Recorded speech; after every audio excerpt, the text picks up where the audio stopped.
Hello, Cave. Nice to see you. Um, we had a little bit of the artwork there for the original sculpt I did for the Nibblemancy campaign. That's what that is. Um, I think the painting I put over on the campaign page is still looks a little too 3D. So I'm gonna tone it back a little bit, maybe make it a little bit less. I don't know. I think it's partly the equal-sized bits of. I think the sprinkles is what does it. It's always the sprinkles. Cave, you didn't miss anything. I saw your post about your latest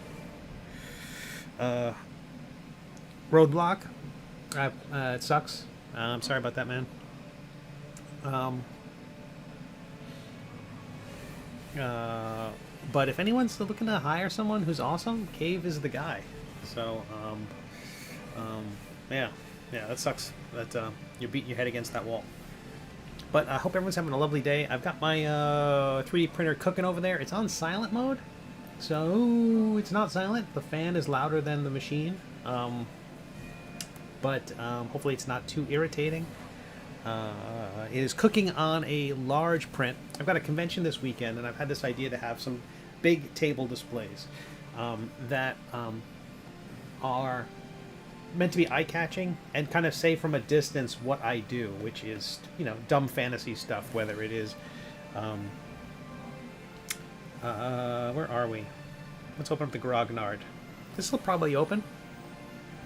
But I've had a dickens of a time. We just got demonetized. I've had a dickens of a time printing this damn thing. Because I'm a sculptor, I'm a cartoonist first, and then I've taught myself how to sculpt, but I have never 3D printed until I got a printer about 5 weeks ago. And now I'm learning all the realities that Cave has been trying to beat into my head about trying to design things to be as printer-friendly as possible. Now, I want to say that on the concurrent track, that the company that does the high-end model kits that I have made for these figures, they just sent me photographs just now. I mean, seriously, the email is still wet. The pixels haven't dried yet, and of the sprues of the kits of the Grognard and the Cleric, the Meta Domain Cleric, and they look great. Honestly, great. So, it's great when they're using, they know exactly what they're doing. They create injection molds, high-end prints, then injection molds of these figures, which solve a lot of problems. That said, I want to have a large print of this thing, so I've tried printing it large, and I think I showed a failure the other day when it looks like it's going great, and then suddenly one bit falls off. One support fails, and so next thing you know, you've got a really nice model, except part of it is just spaghetti. So the key is to break it into chunks, and then print those chunks. So that way, if one smaller chunk fails, you're not reprinting the whole damn thing. So I did that with the smaller version of it, which I'll make available to folks on my Patreon and through my web shop. And also this is the version, I'm going to send 2 versions to everyone who backed the campaign, who ordered the STL. They'll get the one that is a complete figure, so slice it, dice it, however you want. And then there's the version where the axe and hand are separate, and they slot into the wrist of the other figure, of the arm of the main figure. I don't want to put them in just yet, because I don't want to glue them all together. And then the bottom foot, the platform prints separately. This is great because there's no supports. And then one of the biggest challenges is the come on, that falling book back there. It's a really dumb idea. It shouldn't be in a mini. It's like asking not to print. So I tried printing that book separately with just a little support and a little dowel that would kind of connect that one floating book there to the other book, and there was just not enough overlap between the 2 pieces. So what I did was I removed the second book. This is all joined together. This is not the one I had. So the second book and the top book are the pieces that connect to the rest of the stack, and that worked. To that end, I printed larger versions.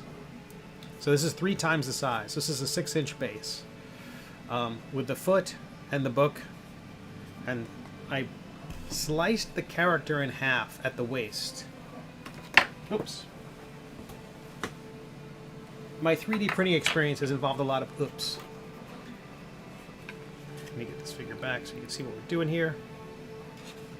So I cut at the waist in a way that I was hoping was going to not cut across any of the limbs, and also my characters are very animated. They the shoulders twist, the hips twist, the legs. There's a lot of momentum. So if like one arm's forward, the opposite leg is forward to really give them a sense of hopefully momentum and menace. So I printed the large portion of the figure, the upper body, basically cut at the belt and waist, and the lower body. So there's a seam at the skull. Of course, you know, I think once in place. Now I trusted the default peg, that is bamboo slicer, and it's the tiniest damn thing in the world.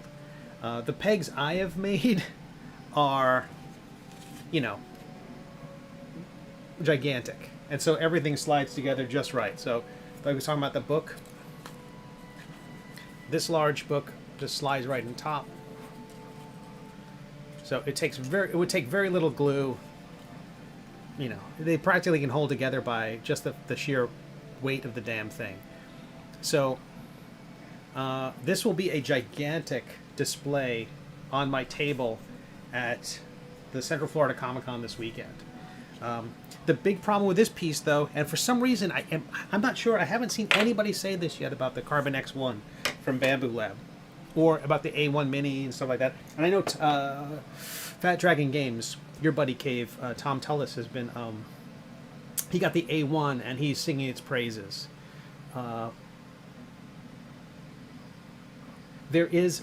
When I printed this, it looked great. I've got my own slicing settings. So far, I'm loving every part of it. But there's like if I have this part, the part that you can't see right now, away from the camera, and it's basically the back right corner of the printer, that section is prone to problem. I'm more than likely going to have, and also I also did a big mistake with this one, and I knew it before I hit the print button, and I thought, well, let's see if it works, and it failed. So it looks great, except for the underarm there. You can see the busted part, and the busted part is the grid fill. So these things are fairly solid, but there's an infill, and the infill percentage is a thing where how much, you know, you don't want to make this thing a solid chunk of plastic. It would weigh a ton and use up an entire spool. So the thing is mostly air, and it has a grid fill on the inside. Now that grid is really weird because the grid is on the same layer with it, so when they cross, they're on the same layer. So it prints all the ones going in one direction, like let's say at 145 degree, at 190 degree angle, and then it draws the other ones at the other 90 degree angle at the same height. So it lays down all the lattice in one direction, and then at a perpendicular direction it creates all the others. The end result is that nozzle is dropping filament. It's hitting the previous drawn lines of filament. So increases vibration, increases the chance of snapping something. And the failures I've had, I now have huge rafts at the bottom of these prints, so they're not going to go anywhere. We're going to have lots of good. It's not going to come off the print bed, but the supports, the tree supports, which help it angle, because normally supports were all like Tinker Toys, Legos. They're vertical. They are like vertical skyscrapers holding pieces up in the air. The other option is trees, which are kind of these organic shapes that can bend and twist. The slicer kind of creates those trees on the fly, and where they bend, they are weaker. just naturally. If it's going to grow, if it's going to be in a straight line, it tends to be stronger. So at one of these elbows, at one of these joints, one of these twists in the organic slice, that's where this repeated tap, tap, tap, tap, tap will sometimes just pink, snap the thing. And so now there's nothing holding what's created next. And you can see very closely that there's a shift that occurs. Fortunately, there was enough other material going on here that it was able to right itself. To the point where I was watching this thing print, it took over a day to print this. The idea that but it looked fine from that angle, from my viewpoint looking at it, and then I took it out and I saw that. So I've got some clay. I'm going to salvage this. I'm going to shave off this material. I want to make sure people could see it. I'm going to shave that off, fill it with clay, and then just resculpt the bottom part of the bicep and the elbow. And again, the angle is it's a very forgiving angle on the piece, and it's mostly, this is not a piece I'm selling. This is a piece that I'm just going to have, and I'm going to make sure it's all one color, and I'm going to have it behind me, and it'll fit perfectly right there. So I want to have a few pieces like that, the house and a few others. Also, I was so excited that this thing was printing so well, I had queued up the next, and I printed it the wrong colored plastic. It's all going to get matte finish because the clay is going to be a green color. The axe, at least for the purposes of display this weekend, I'm printing another one that's gray right now. And but you can see how these things connect. And I think I created a pretty good support that it can just snap in. There's a little bit of a divot for the wrist. So I'm really happy with being able to send this STL to people so they can print their own. But it's going to be weird. It's going to be on my table at a convention, kind of telling, I think from a distance, hey, D&D, or role-playing games. But if someone's like, hey, can I buy that from you? I'm like, it's not. It's just a display thing. So we'll see if I can. I'm going to try to print one more of the large upper body. It's going to take more than a day. It may not be in time. I have to leave early Saturday morning for the convention. But anywho, and Cave says, I think you need to get an inflatable grognard made.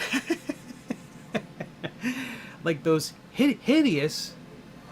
No, they're a delight. All right. So we were sculpting a monster. This is a monster for the Meta Domain book, which is, I guess, I could safe to say, is in production. The campaign ended 2 weeks ago today, and at some point in the next day or so, Kickstarter is supposed to transfer funds, and then with that money, I'll start placing some of the orders for some of the things. The book itself isn't finished. I'm still working on that, but the goal is to have it delivered by the end of the month digitally, and then place the order for the print books, and in the middle of February, ship those out. Is it the head juggler? No, in this case, it was an instanced version of the face, so that I have a version of it up here, which has not been squished, but if I paint it, you'll see what happens. Symmetry off. If you paint one, the changes are reflected in the other. So since the one at the bottom is at an angle and twisted and kind of contorted and not on the central axis of the workspace, I wanted to have one up top so that I could work on that and have those changes reflected in the face below. Or in the end, I might just delete this instanced one down there and slide the other one in place. I think, tell what, I'm going to do that. I'm going to break the connection right now. So, we're going to work on this figure today. The idea is it's going to be a corrupted Meta Domain Cleric. So, it'll be in tatters. It's going to be like in kind of crazy. I have so many backup copies of backup copies that at some point, well, I'll always regret it, but... Oh, my cat's being weird. So, yeah, he's a weird cat.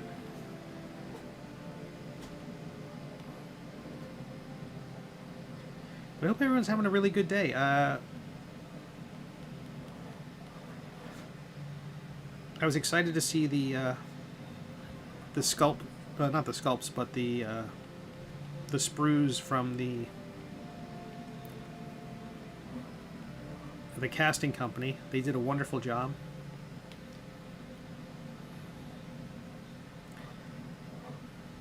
The Kickstarter for, I think earlier this week it happened, maybe on Tuesday. The Kickstarter for the Dungeon Master's guide of sorts for Tales of the Valiant, that Kickstarter started. And that is a Kickstarter over on Kickstarter.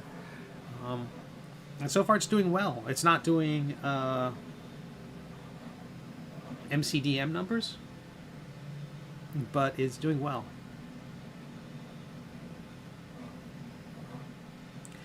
Okay, what are we talking about? We're going to uninstance.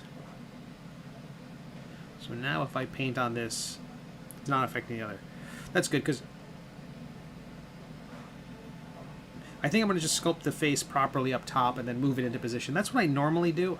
I just, when I started sculpting this initially, I kind of dove into details. It's a huge artist mistake is to get caught up in drawing the face when you haven't got the gesture right. So I'll learn one of these days. So this is where Cave will be upset at me, because I'm going to sculpt a hand from scratch instead of reusing one that I've made before.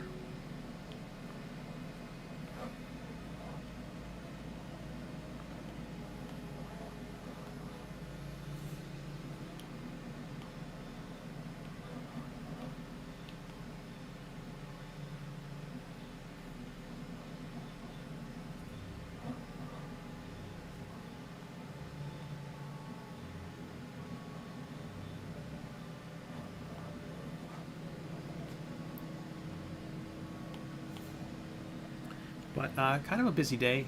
You almost had, but I do get faster and faster, and the hands that I'm creating are better and better than the last ones. So that's the main thing.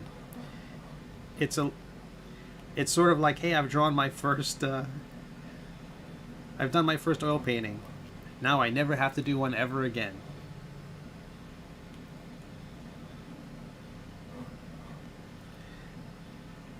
I've been thinking about it a lot, because we keep talking about AI and how AI is just this, it's all about productivity.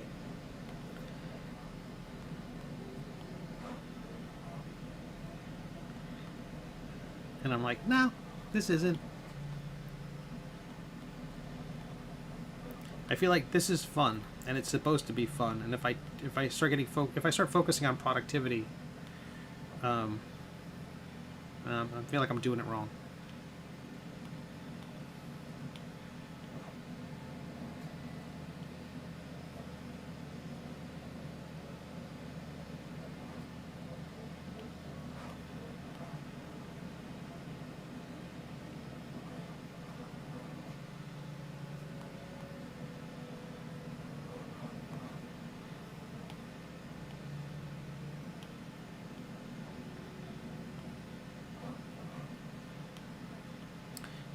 I'm adjusting the pivot points so they rotate where I want them to.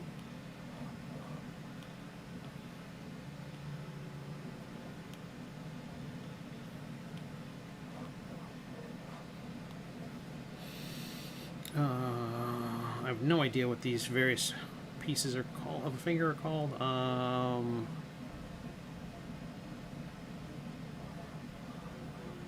Nope. Base. Middle,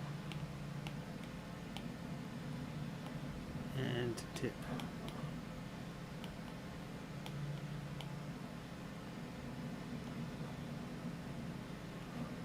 I'll make those subordinate to each other so that when I rotate this one, they move together properly.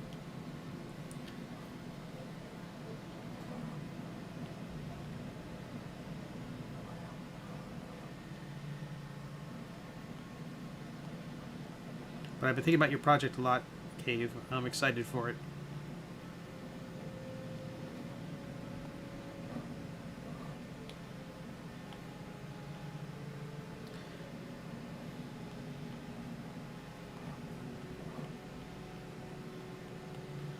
folks who don't know, Cave is a creator of flavor text adventures, which you can pick up. I believe it's on Drive-Thru RPG.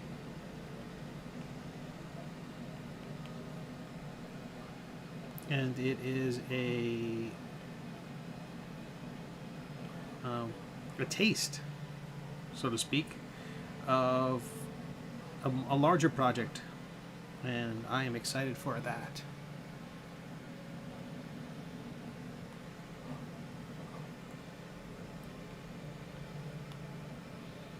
Yeah, I was talking with someone today about they published an art book, and they kickstarted an art book, and they are overwhelmed.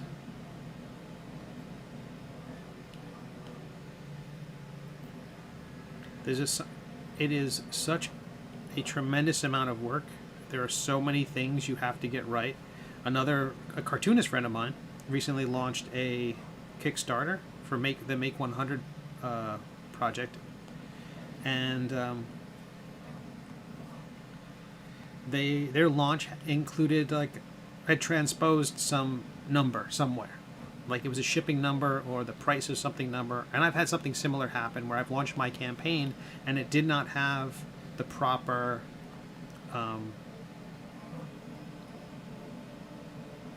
price or availability of something or other. Like it was missing something. Like in the description, it was meant to have the PDF for the latest project, and somehow I included I mentioned the PDF of the previous project, which was available as an add-on, but it was not the basic thing you were getting. So it was kind of like, here's the system telling you you've already got something that you don't get, and it's telling you, and some people had jumped in and immediately backed it. Like, hey, at this level, I want to back this thing. That's the thing I want. And they're like, well, the listing's wrong, but I know what Steve's talking about. And because the picture was showing the right thing, but the text indicator inside the box was incorrect. There's no way to fix it, because once someone's pledged for something in Kickstarter, it's done. You've offered something, someone has bid on it, or someone has backed it. That deal is set. The only thing you can do is reach out to all the people who backed at that level and say, hey, that was a mistake on my part. I've made the correct one here. Please switch out.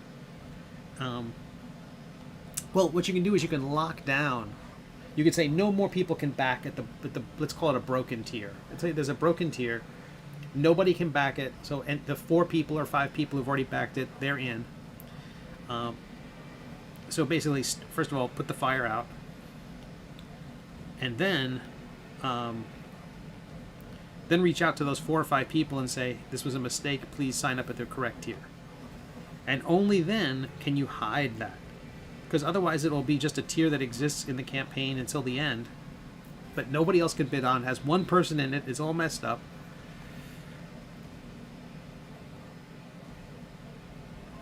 I can see why some people don't like doing crowdfunding.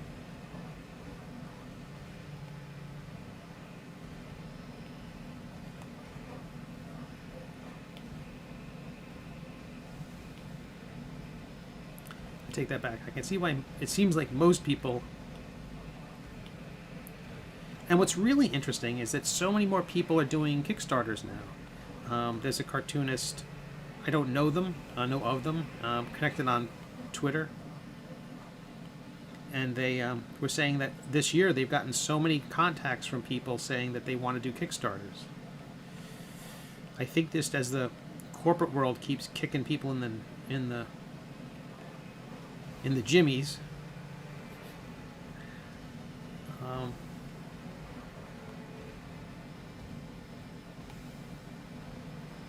more and more people are going to go to crowdfunding.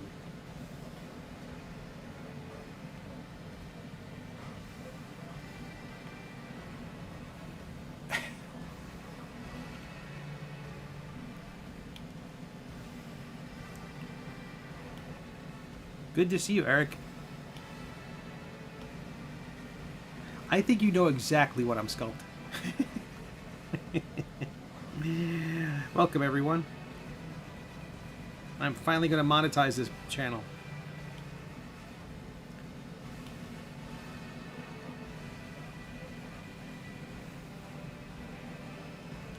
And the thing is, all my I'm gonna have to I'm a sellout. I'm an absolute sellout. I'm giving this character 4 fingers. Like some sort of regular person.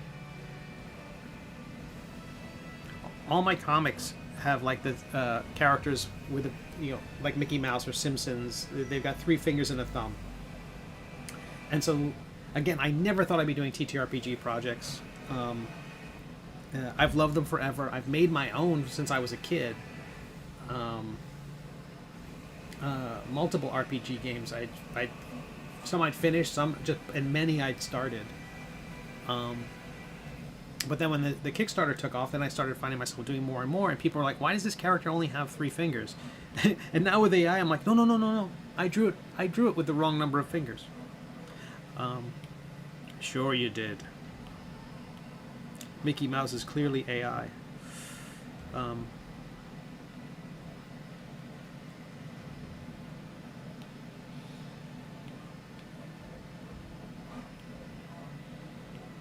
I'm going to move these. I'm going to center them so I don't have to center the...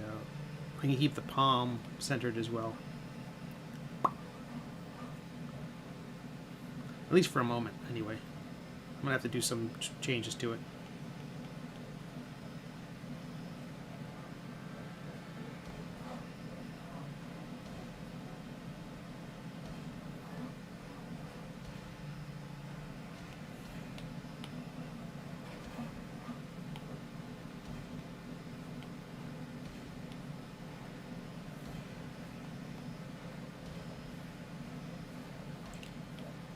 Bring these out a little bit.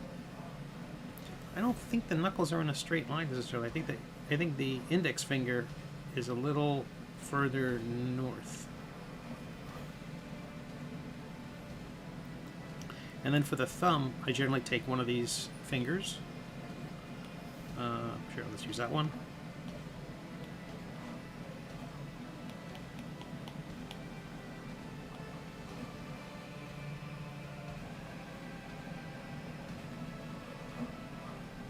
Interesting.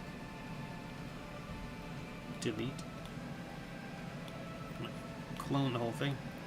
If you click on the object and clone it, you just click the clone menu item next to a specific object. It will only clone that object, but if you click even if you click multiple objects, but if you choose from the top menu, it will it'll select everything inside the, or it'll clone all the objects in the selection.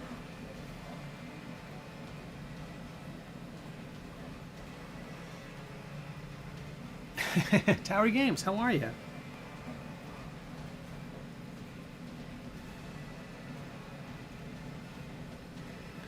So I've started putting up. So the plan was for Zine Quest that I was going to do a collection of magic items, but I didn't really have a theme for them, and I feel like projects need a theme. That's currently what I was talking about on Tuesday. I can't think of for the life of me. I know Marco is the creator, but it's like 100 trinkets, 100 like baubles for 5e that are magic, and the main character, who's I guess the vendor of them all, is this cat person. So it's charming, it's friendly, it's $1 to buy the book, the PDF. So the price is low. The campaign's goal is like $50. So it hits goal in moments. Everything about it is smart.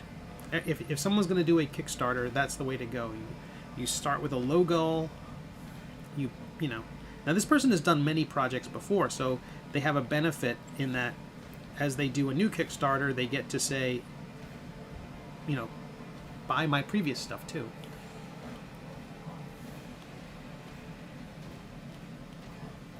So they're selling their back stock. They've got a new concept that's really clean.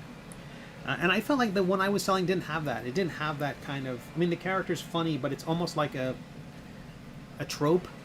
The idea of a halfling inventor, huckster kind of character, I don't feel like that doesn't feel like fresh ground. I think I like the spin I'm putting on it. I feel it feels like a character from my comic universe, but it didn't feel like I don't know, not a super fresh idea, I don't think. So it needs some work. So because of that, I kind of switched around the schedule of projects, and the next Kickstarter I'll be doing for Zine Quest is called Nibblemancy, which is kind of a return to the success of, hopefully, return to the success of Intoximancy. It is a school of magic that is in my webcomic, and there's a character in the story who uses Nibblemancy. It's a significant plot point, and so hopefully it will interest the people who read my comic. It's absolutely tied to the world. As someone who worked as a short order cook for many years, a lot of the humor and also the mechanisms. I also bake a lot. I finally printed the first prototype of my card game. Oh, that's awesome! That's awesome. Have you had a chance to play it with groups?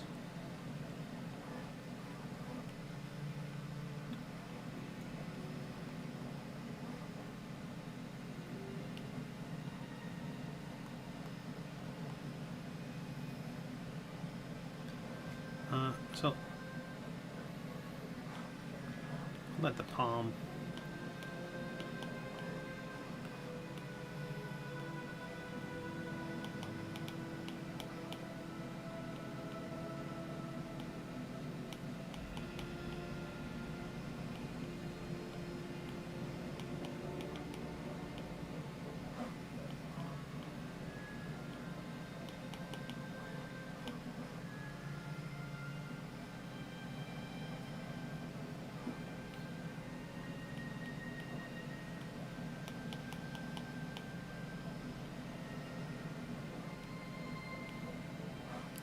So I've got the palm here. I'm going to connect all the fingers to the palm.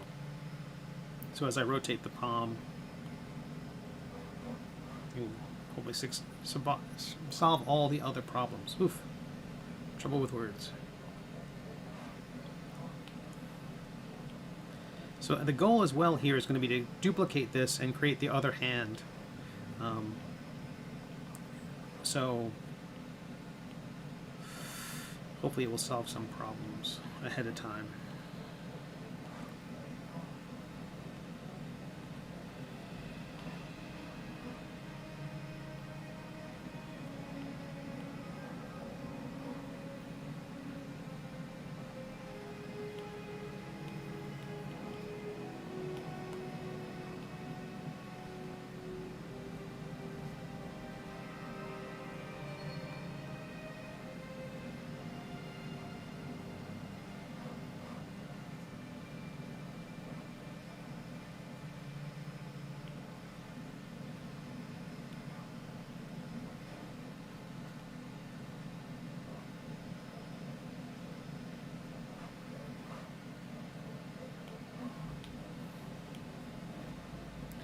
It is very overcast here and chilly.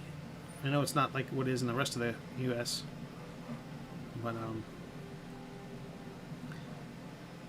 there's another rocket launch.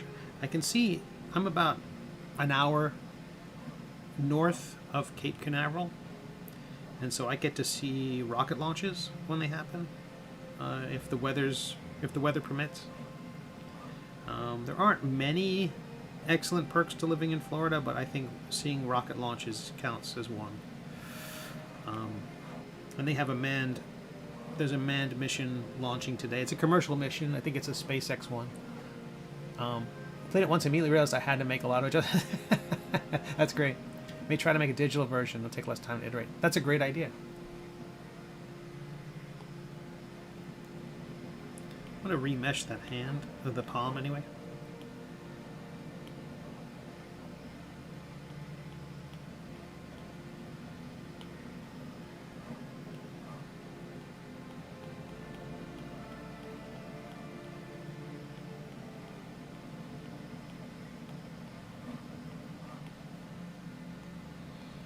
So when I decided to not do the magic devices as magic items as part of Zine Quest, I started just making them available from Patreon in a unpaywalled place. So if anyone goes to patreon.com/Steve Conley, you can see a bunch of magic items I've made. I'm going to keep doing that. And then when there's enough of them, I think I'm going to offer them as part of the Zine Quest Kickstarter anyway, but just not as they're not the main event. They're a nice bonus. I'm really happy with a lot of the mechanics. I think I'm doing some things that have not been done, which after 10 years of 5th edition Dungeons & Dragons, that's pretty surprising. But I don't see anybody else having done these things, which is kind of cool. Here's a question for people who've tried to play, anyone who's played Baldur's Gate 3. I have a magic item that I introduced in a campaign I did last year called an Ampule of Healing. The idea is it's a potion of healing, but it's an aerosol. The challenge I had was I was trying to write a module, an adventure that I could make available through Drive-Thru-RPG or make it part of a Kickstarter or something like that. And I was trying to design it for everybody. I'm trying to think about what if the group that the players are playing are all clerics and they're all healers? And there's nobody, or what if not one of them's a spellcaster? What if they're all barbarians? Because the party composition can be anything, you want to I wanted to give the dungeon master enough opportunities, tools, so that they could, this hand's all fakakta.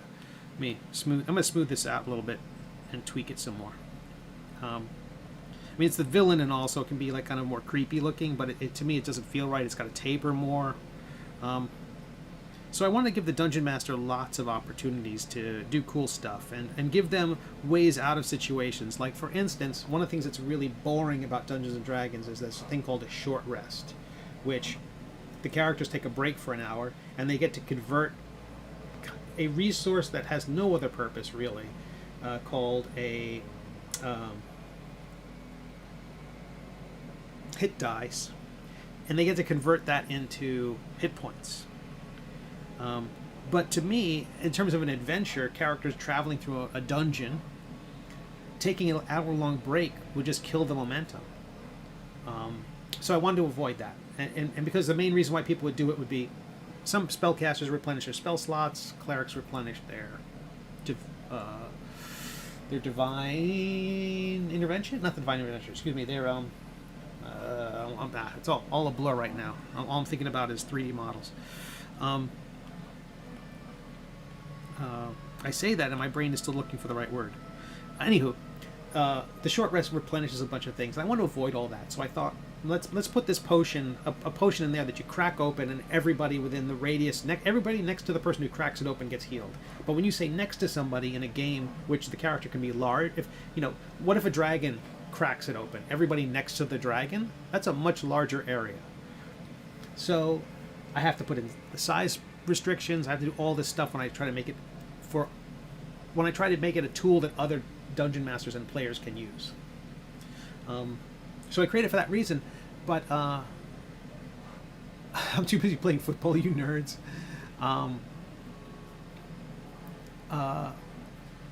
But apparently I shared this concept, this Ampule of Healing, which you can again see on my Patreon. You can see it over on, it's all free, on my Patreon, and it's over in Discord. I don't really need to build up these pads underneath each finger here. So I'm just going to add some clay at the base of each finger. And I'm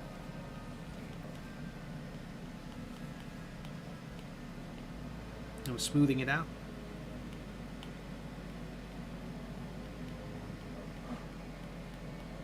And someone said, oh, it's like that. See, they said that their players wanted it because of Baldur's Gate, and I'm like, I don't know what that. I'm never going to get to play Baldur's Gate. I haven't installed a video game. I take that back. I installed a couple of free-to-play app games on my iPad, and even those just consume me. So I can't have games on my machines because I'll never get anything done. I'd much rather have this program and learn stuff and not just because of rent, but because of you know, the games just eat up so much time. I'm like, I'd much rather be creating.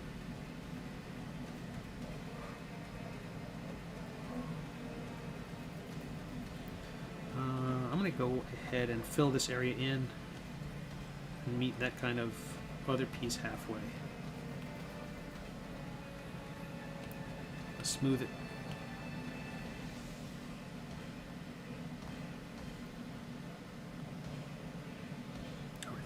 So we got this hand.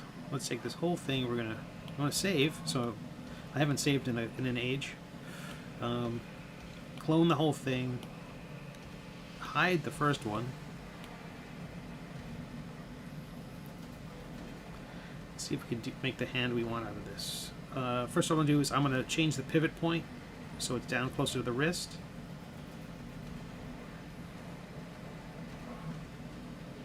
Actually, no, it's going to be more of that kind of angry pose. So, fingers flying out, and a sharp curve here.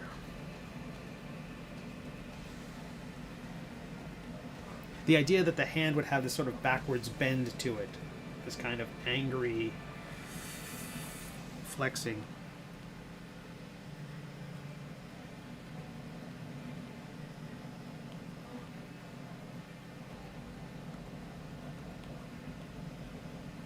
I'm also going to rotate the fingers because the fingers tend to have a kind of, they'll sort of angle toward each other. And so I want to make sure that's represented here. And there's definitely some weirdness with some overlapping. We'll fix all that.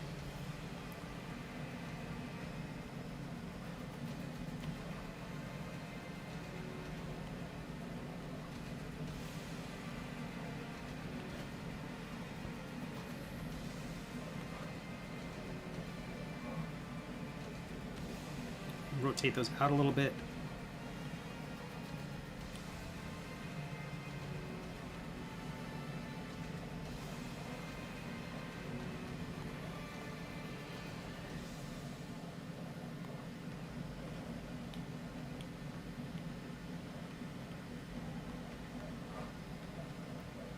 And the thumb would be way more out there.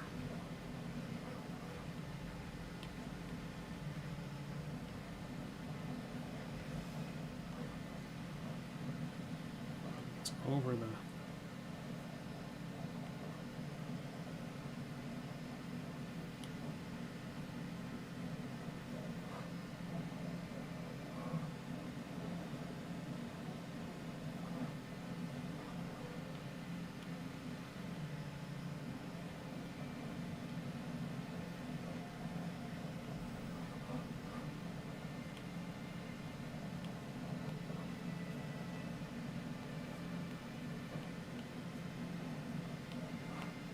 smoothing out the hand.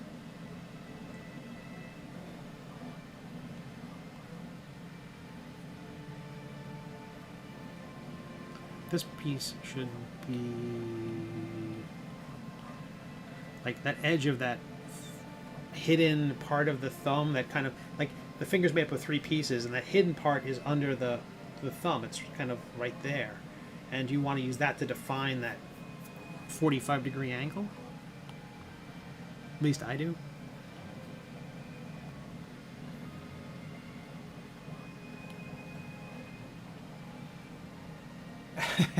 Hey Dan, how are you? Ladies and gentlemen, Dan Taylor. Physician, scientist searching for a way to tap into the hidden strength that all humans have.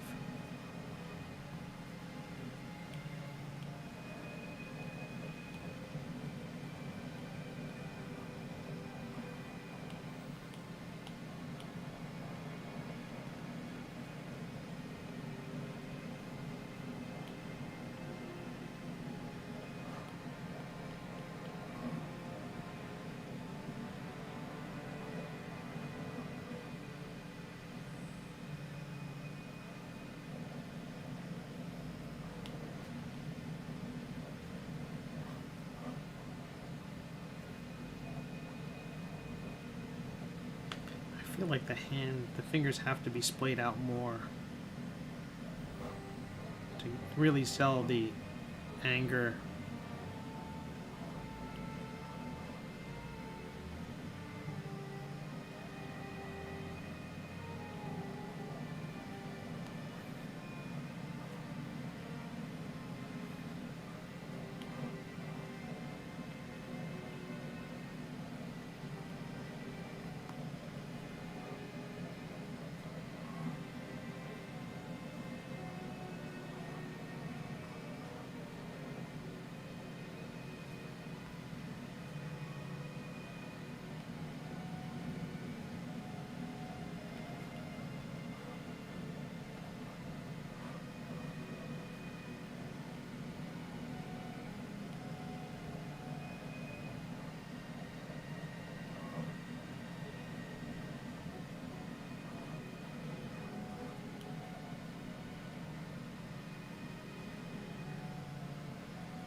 I feel like be too much there. David, how are you? Holy cow. Okay, we have quorum now. We can now make some serious decisions.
Let's do some other stuff here.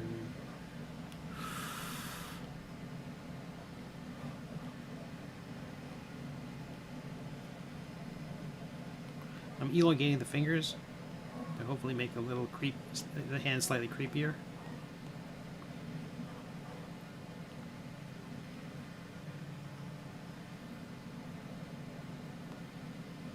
Oops, smushed it. And I'm drinking some coffee. What'd I miss?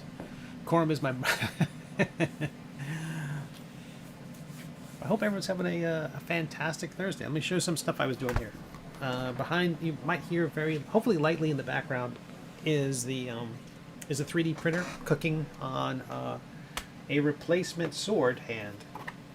As folks had seen, I had made this Grognard mini, and this is now printing in pieces with the foot and the base as one piece, the body and the upper arm and the most of the books as a separate larger piece, and then those books that are dangling off the side and the axe hand as a separate piece.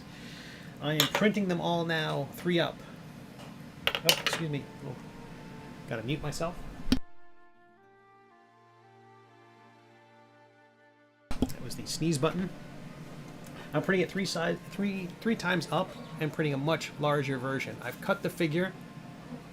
You can see a misprint where the support, it was hidden from me. It printed over. This took over a day to print, and this arm was back. When these things print, they are surrounded by a lattice of organic tree supports, which look kind of like vines or things that snake up from the build plate and attach in various places. They provide support for overhanging areas, like that arm that would just be floating in the air. It can't just deposit plastic in the middle of the air. It needs something to deposit it on. So it deposits it on these little supports. at some point in the process, and I kind of know why it happened. I have a good theory as to why it happened. It knocked the support loose. And so the support was over to the side. I don't think I saved the piece. The support was over to the side, and it continued printing because there was enough other strong material here for it to finally affix and create a ledge of its own. And you can see there's a shifting there. That shift is not in the model. It's where the so you can see that the main problem was that I had a grid-like lattice instead of one of the other choices. Gyroid is the other option, which is kind of...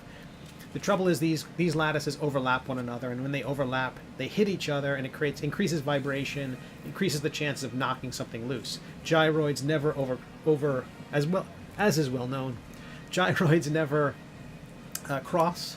They just fill the figure with a strong support that uses just as much filament. It's not faster, not slower, but reduces that vibration and reduces the chance of knocking a support loose.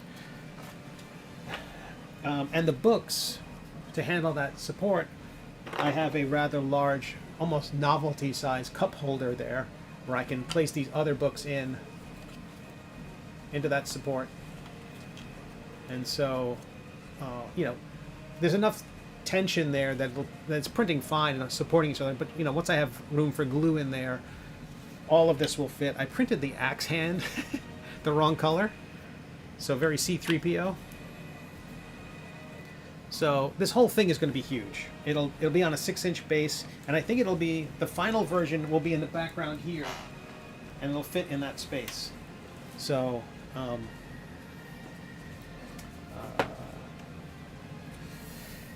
this is the leg and the ground, and again those just basically pop into place. They just pop into place. If I say pop into place enough times, it'll just pop into place. There we go. And so I got to fix these two things. This has got like the tiniest little pinhole of a support. I use the built-in slicing.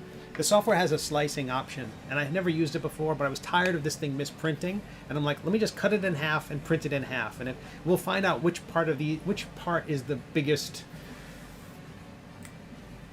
This is something I do with, like, if there's a corrupted file or a problem with some sort of something I'm working on, and I don't know if it's one of 50 things, one of them's busted. I will try to fix 25 of them, and if those 25 work, then I know it's in the other 25. And then I basically keep cutting it down to half so I can locate where the problem is. In this case, I want to cut the figure in half, and if the leg's printed, then I know the problem's in the legs. Anywho, that's where we are. That's where the update. Never cross the... gyroids.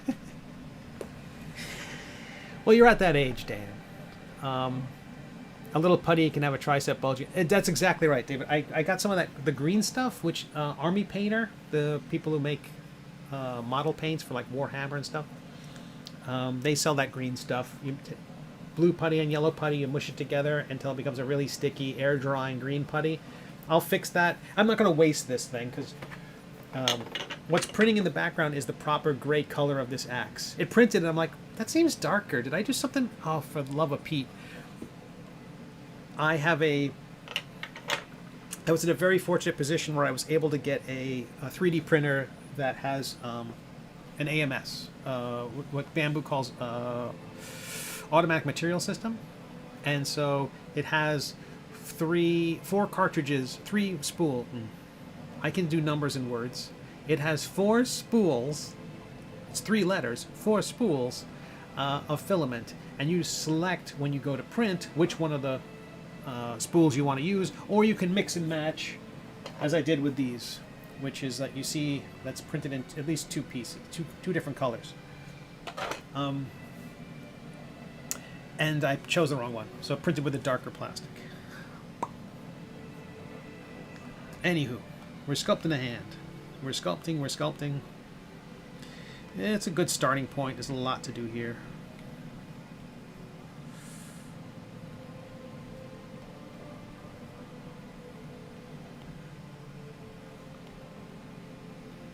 This is going to work out really well. I accidentally left a little too much material underneath the finger, but I think that's going to mean I can elevate some of these things to create that kind of bone shape for the knuckle, where it indents a little bit, like you see there. I think that creates a cool shape.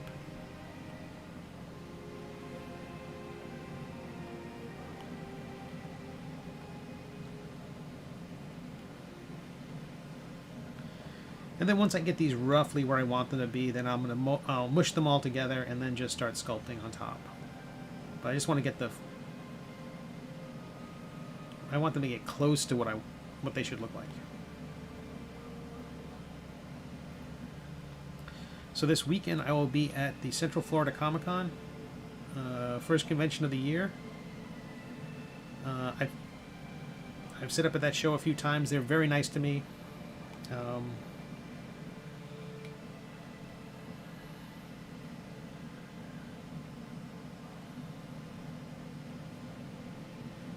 There aren't a lot of cartoonists there. It's a Comic-Con, but it'll have old books and things like that, but it's largely I don't know, the modern meaning of Comic-Con, where it's a lot of media guests.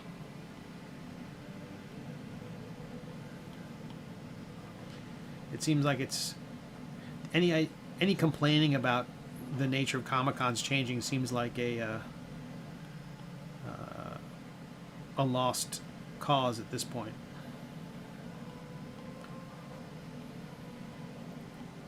But they don't have any TV or movie stars. I think they've got, like, one of the ones I was at, they had Marina Sirtis from Star Trek The Next Generation, or Stargate, more importantly. That's for you, Cave. But this year it's all voice actors.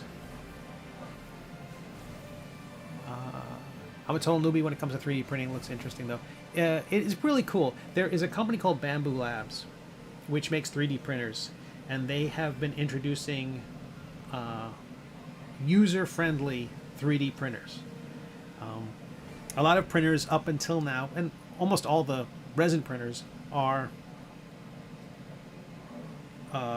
you have to be part engineer and part chemist.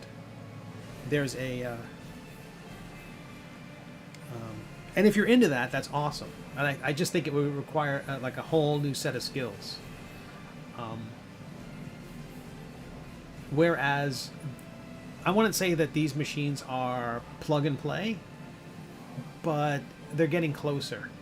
And the trouble is, a lot of people who like to do wargaming miniatures or Dungeons and Dragons miniatures, resin printers provide just the infinitely better. Well, Tom Tellis would disagree. They provide at least better. The range of how better, it depends on the operator. But resin printers just produce a better result. Generally more reliable result as well. They're all done with liquid resin and lasers. Not really lasers, but LCD diodes. But diodes? Well, I don't. I draw pictures. But these 3D printers are filament printers. They're less toxic, and I saw one that I really liked, and I waited for a Black Friday sale. They hadn't done one before, so I wasn't sure they were going to have one, but they had one, and when they did, I waited until the last minute and then backed it. So I missed out on some of the cool opportunities I could have had if I jumped on early, like extra filament and all sorts of stuff, but I just know that as soon as I buy one, they're going to come out with a better one. But at this point, this one does everything I want it to do, and there is a learning curve. And if you have really good 3D prints to start with, the results are excellent. Unfortunately, the 3D prints I have, the models I have, were sculpted by an ignoramus. And so it's not the printer's fault that the models I've sculpted are amateur hour.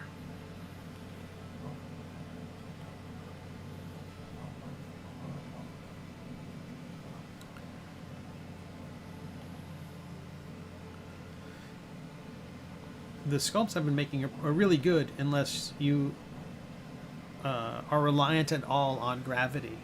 If gravity is involved, suddenly my sculpts are no longer any good.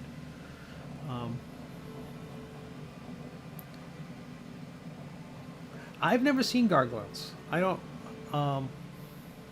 Demona in gargoyles.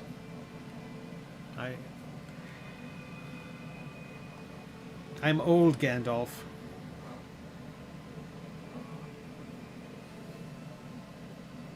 I know I look it.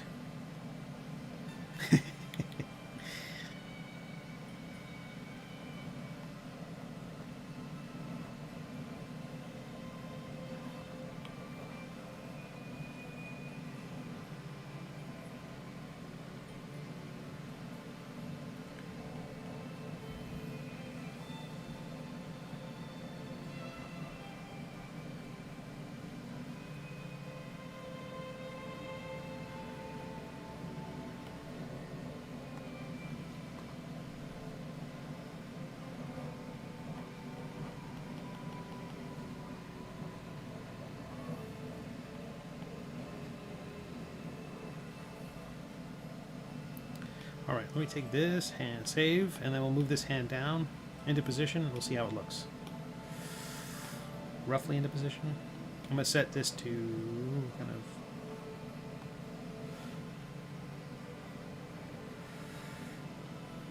I feel like the whole hand would come forward a bit.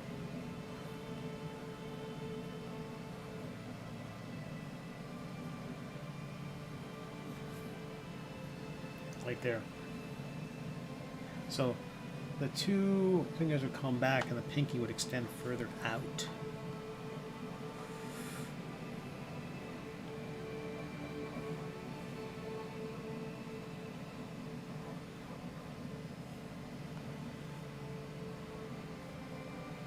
Yeah, the further I put those apart, the more 3D, every 3D printer... I'm just saying, yeah, I've learned so much about 3D printing, and here I am making these spindly fingers. Which, I think, David, if you're looking for another band name, might I suggest Spindly Fingers?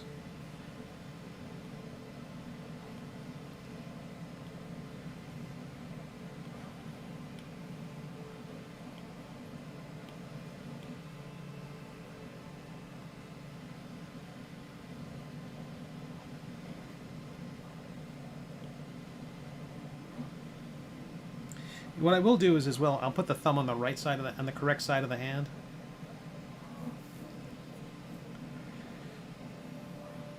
I've fallen for one of the classic blunders. I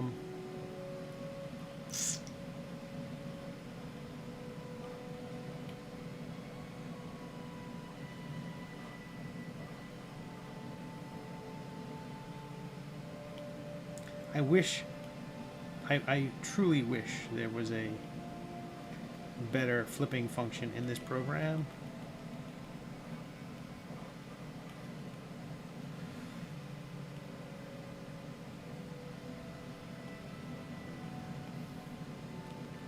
Like, I want to select a whole group and then flip the whole damn group. But no.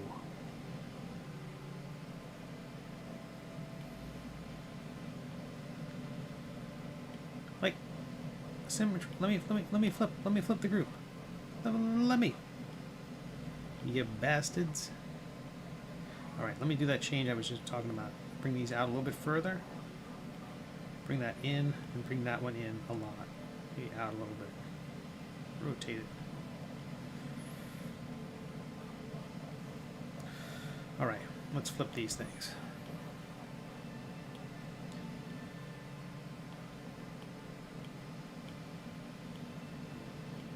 Oh. If I'm gonna flip them, yeah. Save. I'm just going to join that hand together and then flip the whole thing. What happens is when you flip it, you lose all those pivot points that I moved to the right position so that when the finger would bend, it would bend the way it's supposed to. All those relationships get shattered and all the pieces, all those pivot point locations get moved. So you lose it all, but you get the ability to flip the damn thing.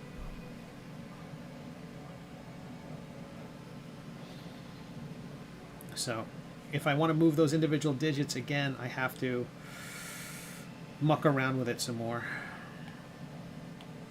I'd have to move every piece.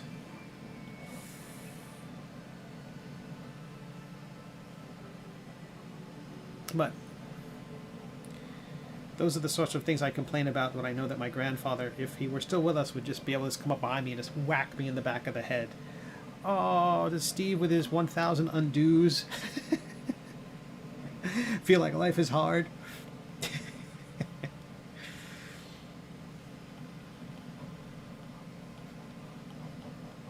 But I want it to be easier. Man.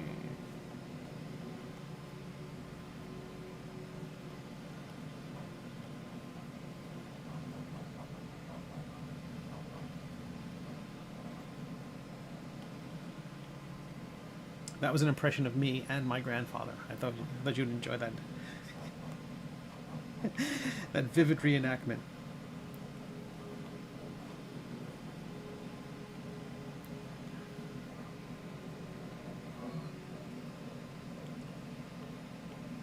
And that's why I won't do 2 shows a night.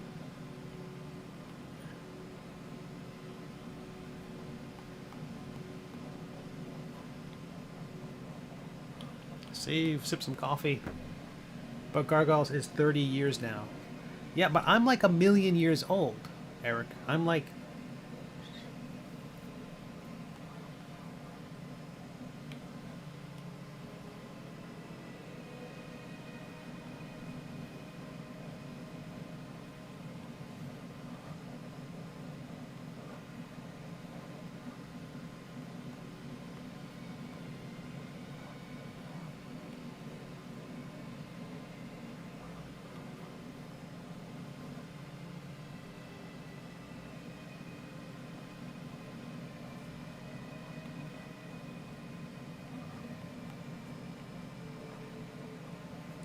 And I still think there's a ton of stuff. I saw with David the other day.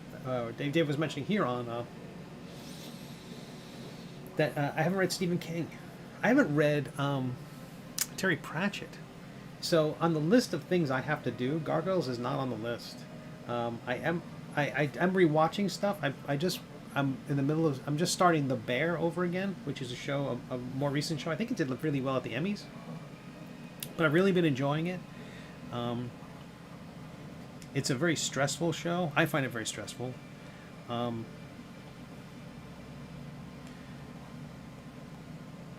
But highly recommend that.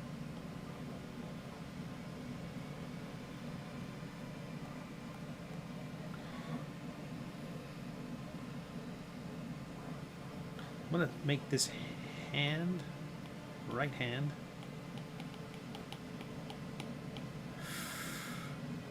subordinate to the forearm. So if the forearm moves, the hand will move with it.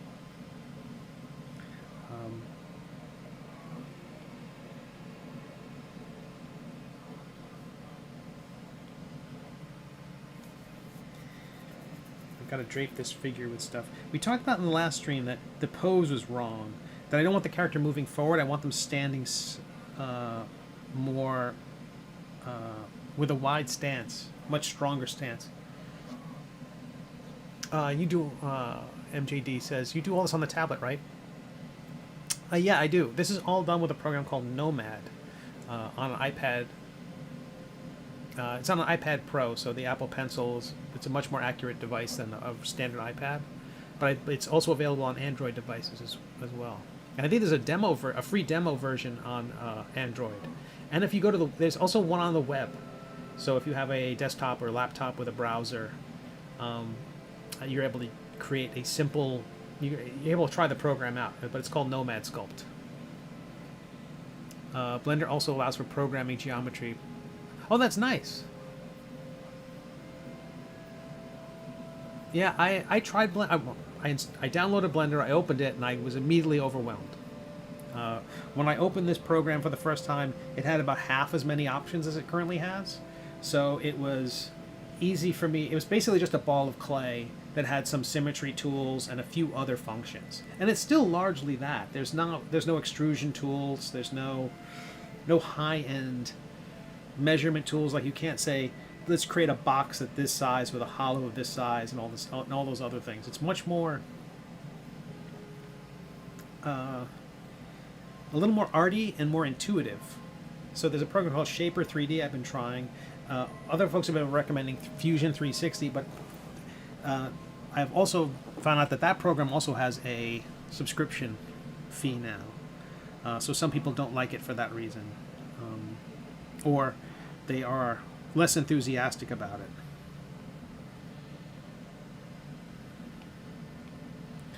But I don't do a lot of mathematical geometry. I'm going to be doing more of it because I've got this. I'll be doing a Kickstarter this year collecting my first webcomic series. I had done a small collection of it. I wasn't happy with it. It was fine. It was fine, except the printer that I was using. I'd say about 2/3 of the books that I received were up to a standard that I was happy with. The other 1/3, I was able of that 1/3, I was able to get a portion of them reprinted. But I got stuck with a lot of books that I felt were just not good enough to mail to my Kickstarter backers. So I can't create another book with that printer. So the whole thought was to do a series of books that felt the same in your hand. That they would be created by the same, all printed by the same printer, so they'd all match the same specs. And when you put them on a shelf, they'd all look good together. They had the same feel, the same look, the same everything. But I can't use that printer again. Not in good conscience, and it cost me too much money. It's so like even if their prices were competitive, the amount of time I lost waiting for reprinting, the number of books I had to waste. I don't pulp them. I don't throw them out. But every time I go to a donation place to drop off old clothes or old anything, I'll put a couple of books in there, or I'll bring some to conventions and say, "Hey, do you want these? They're $5 a piece," and people usually snap those up. But either way, I can't charge full price for them, and it's basically better than throwing them out. So I've got to find another printer for it. If I'm going to do that, maybe I just print them all together into a 25th anniversary book. So that was a science fiction series. There's a rocket ship in it that had a fairly iconic rocket ship in it. It had a fairly iconic ray gun in it. Those are things I can sculpt geometrically, and I can make those available. I can print them in a large size, and the fans of that series, if any of them are still alive, might want those. So I like the idea that I can make something that's cool, and at the very least it'll look good on the shelf behind me. And because those comics were much simpler than my current comics. The Middle Ages, the comic I work on now, The Middle Age, you see a bunch of links down at the bottom of the doobly-doo and on the screen. The colors are much richer, and there's lots of colors, and there's overlapping colors and all this stuff. The comics I did back then were simpler. They were, red, yellow, blue, black, white, really basic, almost primary colors, with orange hair, and there were flesh tones and things like that. But by and large, it was a very simple, iconic palette. And the rocket ship is red, black, and white with silver. I mean, I could print that with the AMS, with the 4-color printing. I just put the right spools in there, and it will print out the rocket ship. So I think my readers, again, from 25 years ago, will dig that. That's one of the kind of weirdest and saddest things about working on the Middle Age, which has been going on for about 7 years, is that there were some readers I had at the start of it who aren't alive anymore. Like, I've gotten word of some that were, folks who were like early supporters of my work and really loved it, who just aren't with us. And I'm not sure how much of it was related to the pandemic, but I heard word of, them passing away. And it kind of sucks. Not kinda. It very much sucks. And I'm not saying the person needed to live in order to, they never got to see the end of this amazing story. But it's just sort of a reminder of, how fragile this all is, and how our audiences are just gonna,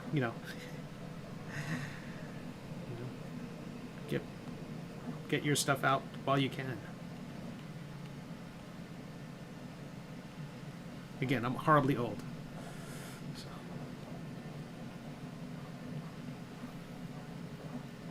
I threw out my back 4 times during that sentence.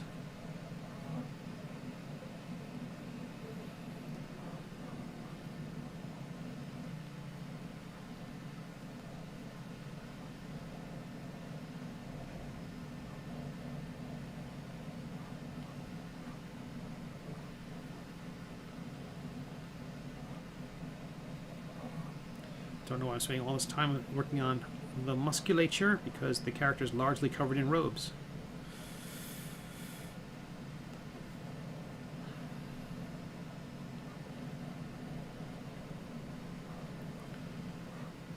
Real villains have curves.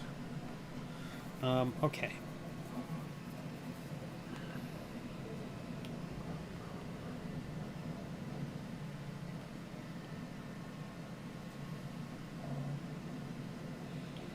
Save, sip some coffee.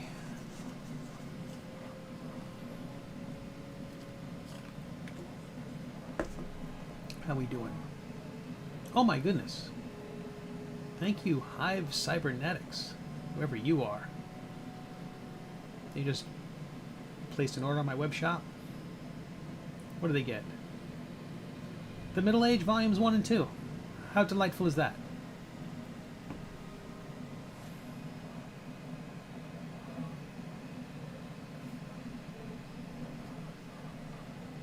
That's awesome.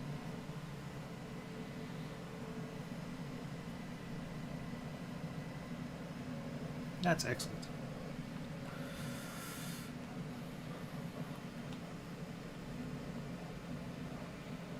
And so this year's going to have at least, I think, 5 Kickstarters. I know, it's a terrible idea. But it's that or finally get my vest and become a greeter at Walmart.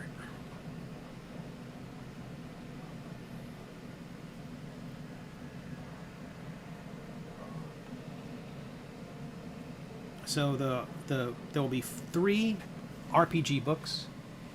Nibblemancy will be the next one as part of Zine Quest in February. If you go to nibblemancy.com, I don't have the doodad set up, but the placeholder, the coming soon page is there. I want it.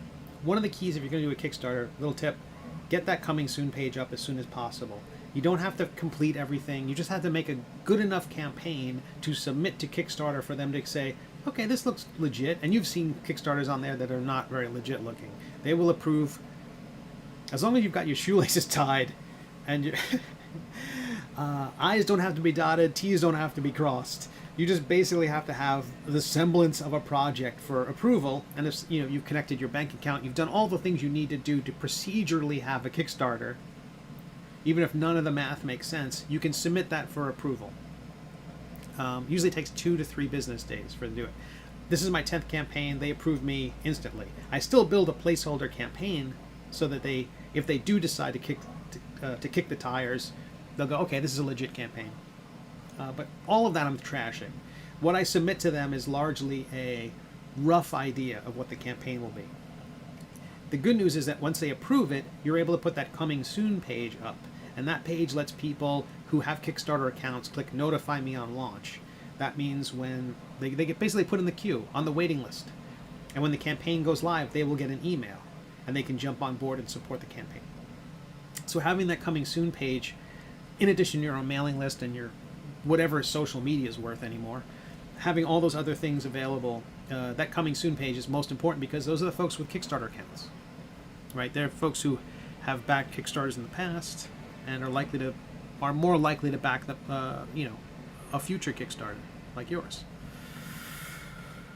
So if you go to Nibblemancy, you can see the coming soon page for my next campaign, which again comes from, like Intoximancy, comes from the pages of the Middle Age where there is an evil king. Spoilers. No, I think it's pretty easy. It's pretty evident from the get-go. There's an evil king, and he is a Nibblemancer. He creates evil magical treats and things like that. So Nibblemancy's not inherently evil, but the way this guy does is the way he uses it certainly is. But just like Intoximancy, which came from the pages of the Middle Age, so does this. And so it feels like a return to form. It feels like a sequel to Intoximancy, which was the first one I did and the most successful. Not in terms of number of backers, that goes to Meta Domain, but it got the Annie nomination. It got kind of put me on the map and send me in this trajectory. So Nibblemancy will come out in February. I've got a Druid one waiting in the wings. Nibblemancy may also include that Magic Devices book, although I was mentioning before, what it really needed was a theme. The project needs a theme, and I've come up with a theme maybe for magic items. I think it fits all the other stuff I've been doing in a fun way. So maybe a magic item book will be a thing. I've certainly been making a lot of them. I submitted, not submitted, but I shared those on Reddit, and those ampules of healing I made, 98% approval on Reddit, a bunch of upvotes. Reddit is a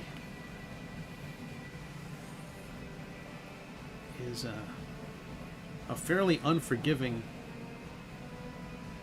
extremely critical group of people. I've uploaded some stuff there, shared some stuff there, and it's been torn up. How did you come to this number? Blah blah blah.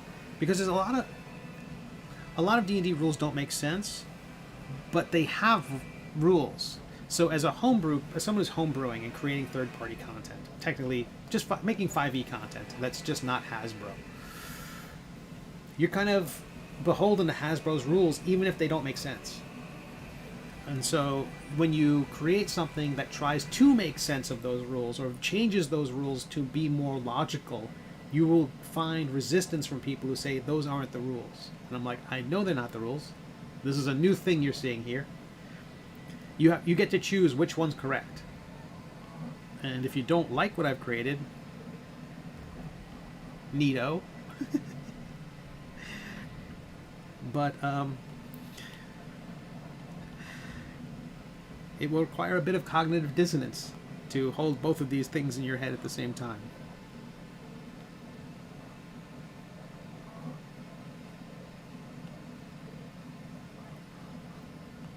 Okay, so this guy's going to have a book in the other hand. Again, very similar to the other cleric. I do like his disposition. I like his surliness. The hand is about right.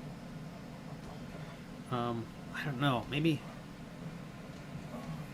I got to add more webbing between the meat of the thumb and the index finger.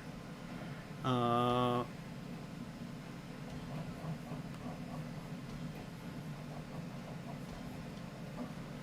do worry that sometimes as I'm sculpting this stuff and using my own hands as reference, that I am messing up.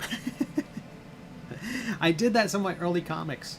I didn't know my thumbs were double jointed, but I would draw a person holding a mug like this, because you wrap your fingers around the handle of the mug, and most people would just rest their thumb on top of it, but mine go like this. And I'm like, I drew it like that, and someone said, that's not how thumbs go. And I'm like, what? But yeah, they do. So I'm not sure how much webbing other people have in their hands. It's not a word I often hear associated with hands, but I'm adding some webbing.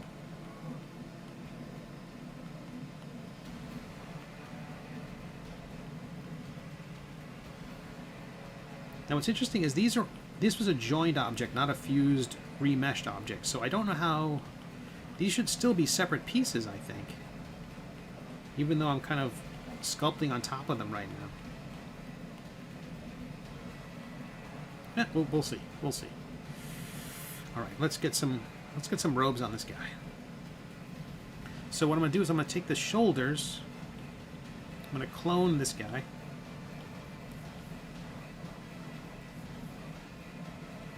And let's just make it a different color.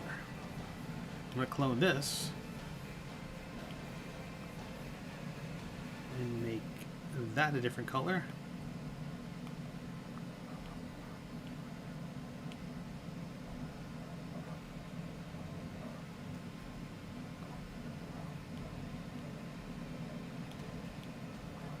Where are you?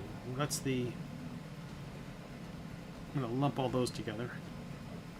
And I'm going to clone this guy here.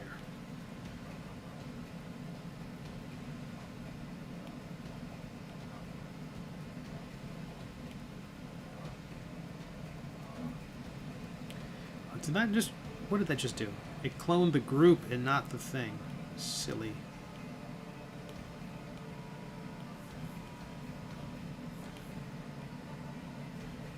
Now the reason why you're seeing that speckling is because there's two identical size objects right on top of each other, so it doesn't know which one to show. So it kind of shows both, and if you zoom in or out, it will change what it shows. So it's suboptimal. Like it can't tell one point or another which one to show. So I'm going to take these pieces, these three pieces that I just fused, that I just duplicated and recolored for purposes of demonstrating this. And I'm going to save. And then I'm going to fuse those together by remeshing them.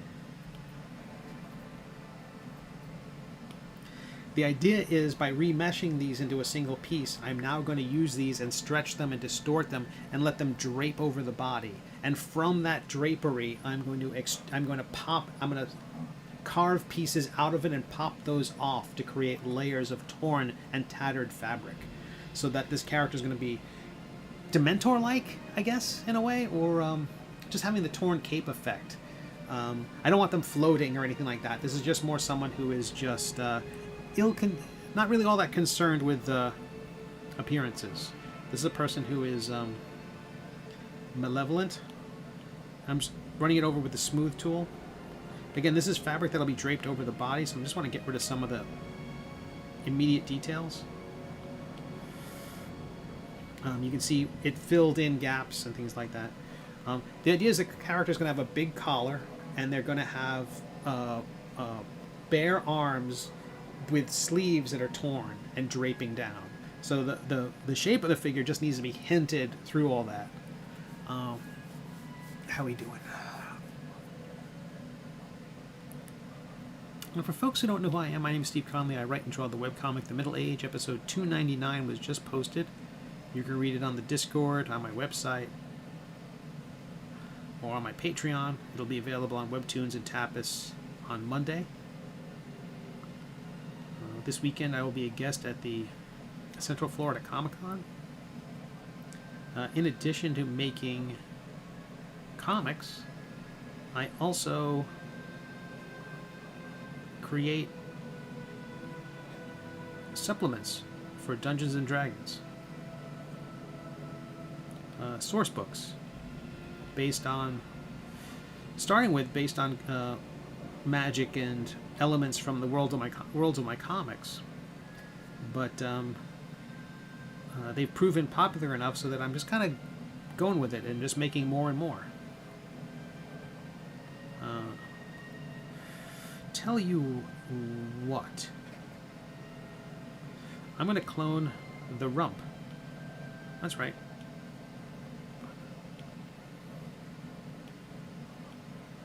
We'll paint that a different color. And I'm going to fuse that to the rest of this.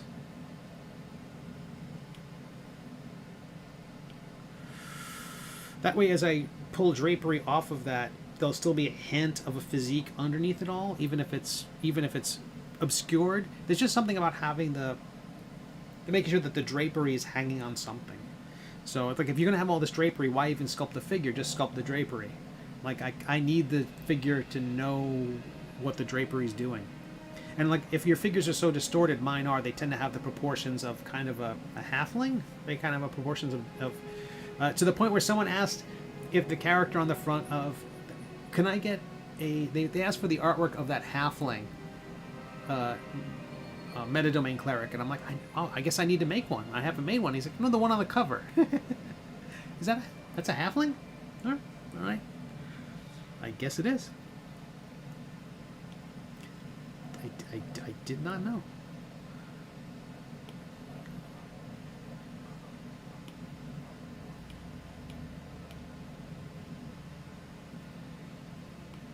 But sure, why not?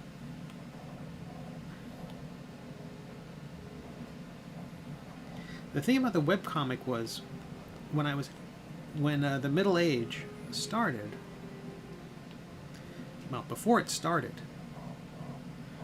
there was a wonderful cartoonist named Richard Thompson. He's since passed away. But I was working on a book. I was the book designer. I wasn't the art director. I was a designer. I think the book had multiple art directors. I was the designer of a collection of Richard's work. And a wonderful project to be part of. I had known Richard Thompson for years. Richard did the comic strip Cul-de-sac. You would also know some of his designs and work in the movie.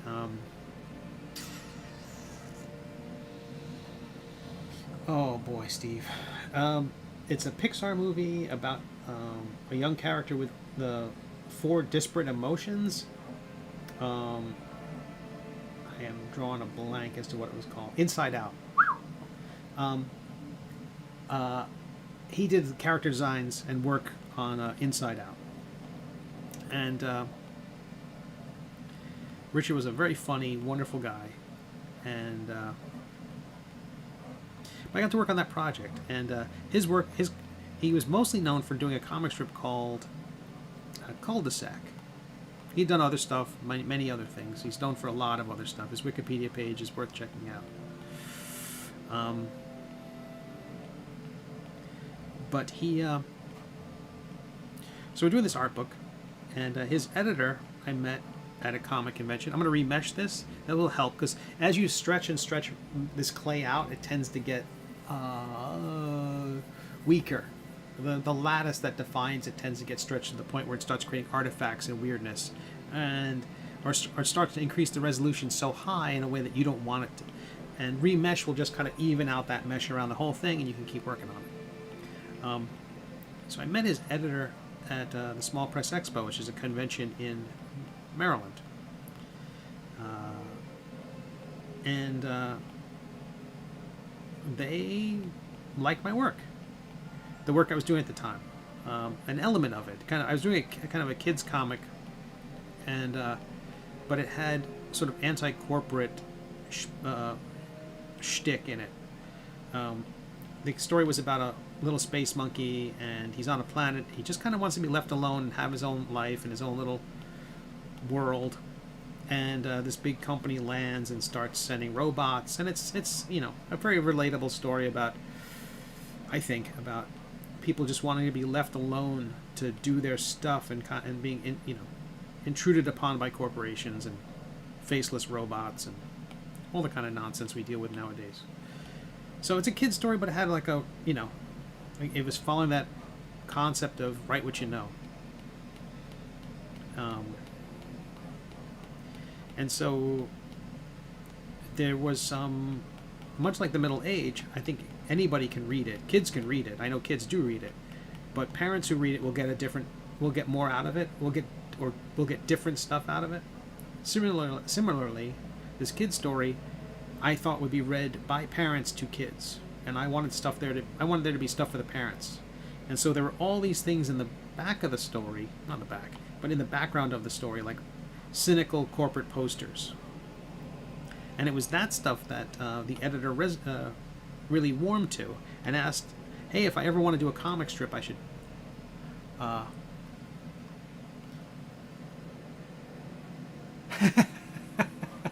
hey, Tomoko. Wait, Tomokaxo? Or Tomoko XO? I'll say Tomoko XO. Let's do that. I really... That's pretty kind of you to say. But this editor really liked my work and asked if I'd ever want to do a comic strip. And that was the beginning of the Middle Age. I was like, oh yeah, I'll do a comic strip. And I worked up some pitches. And the first ones I had were very much in that anti-corporate kind of... The first one was sort of like a, 1984. Orwell. What a laugh riot that is. And, but it was going to be, that through like a Douglas Adams-y type lens. And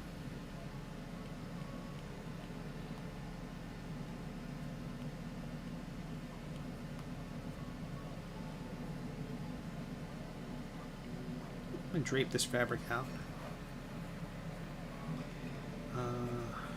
And it was okay. It didn't quite. I don't know. It felt like it was trying to solve a problem, and that wasn't a problem. It was trying to. I don't know. It was chasing an audience. I think that's what it was. I thought, oh, people like this thing. I'll do more of that thing because they like it. And it wasn't the same thing as saying I'm going to do what I want to do, and I'm going to do it in a way that makes me laugh and that's going to make me happy, and hopefully that people who might be as odd as who are odd in the same way I'm odd will find funny. That's basically what it came down to. I've always thought, okay, I'm weird. Anyone who's weird like me will dig it. And if they're weird in a different way, they won't dig it. I'm really glad I went that route, because it was like I was at a Ren fair and I thought, oh man, this is what I want to do. I want to draw this stuff. I want to draw fantasy, but in a ridiculous way. Wasn't thinking about Dungeons and Dragons. I mean, I played D&D all the time growing up, and the Rankin Bass Hobbit movie is my favorite thing. Steeped in that stuff, but I never thought about making my comics about that, or set in that place or in that area. And I was like, all right. At that point, when I was starting that project, I'm in my 40s. I'm a middle-aged guy. Middle age. I'll have a middle-aged hero, basically a stand-in for me, embracing every dumb thing I've done. So, a personal story about being a moron and being dumb and making bad choices, and having a second voice with me the whole time that is telling me how dumb I am. The story writes itself.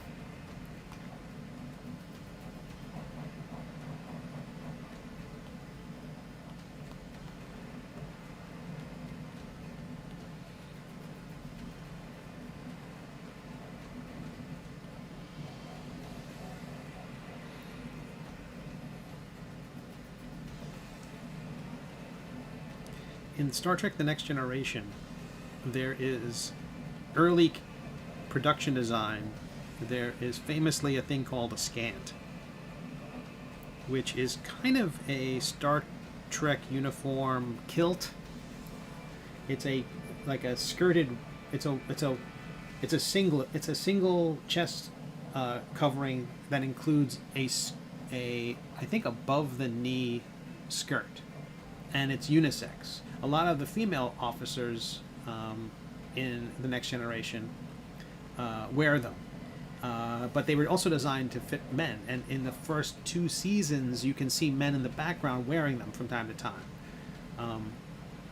This has very much that vibe, where it is meant to be, Star Trek, everyone's wearing these kind of costumes that's very form-fitting and meant to be, 300 years from now, we're all on Ozempic. We're all fit and,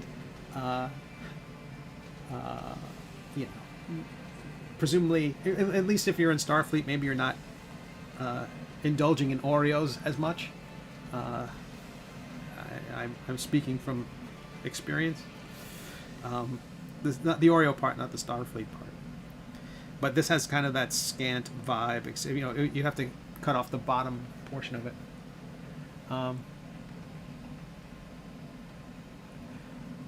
I've had this chair for 10 years. I think I got it from an Office Depot. I haven't found another one like it. The armrests are torn up because I have 2 cats. And when they want to visit, they decide to parkour onto these things and dig into them. So at one point I had the armrests reupholstered. But it looks like a much fancier chair than it is. It looks like one of those Aerons, which is like the back of it does anyway.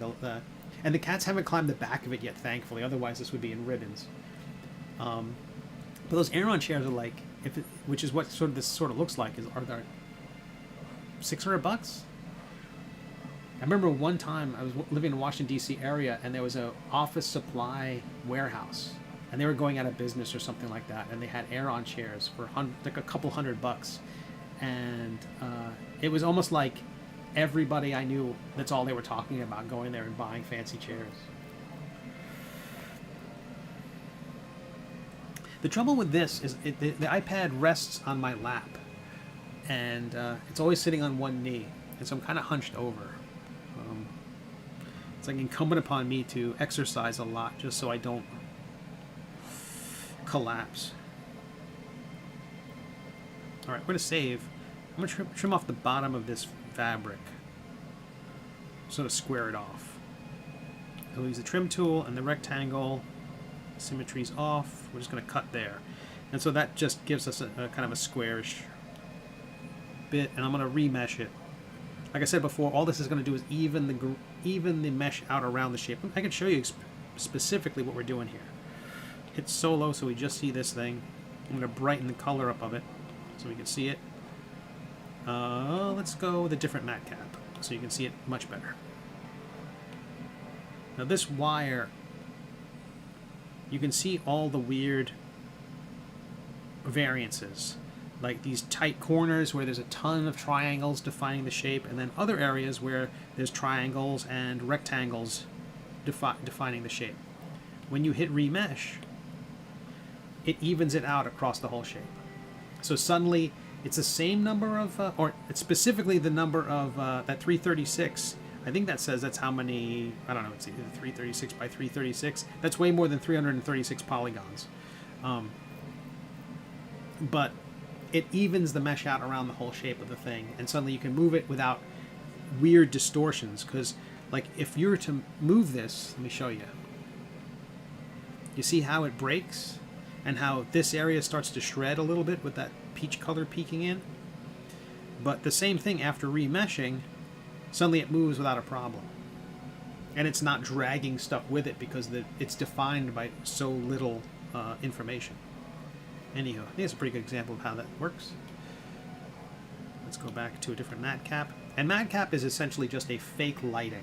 It applies, you see those various circles there, those spheres? Each one kind of gives you an example of, let me turn the wiring off. It just sort of approximates that. It's not true lighting, there aren't lights in the environment, it's not casting real shadows, it's saying just wrap this shape around the object. That's what you get. Okay. But let's go back to this. I like the default one. This color here is the default in Nomad Sculpt, and I like it because it makes it easy to see imperfections and little nicks and cuts that you might have put in the thing.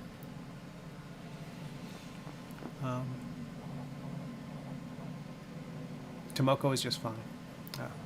Well, it's very nice to meet you, Tomoko.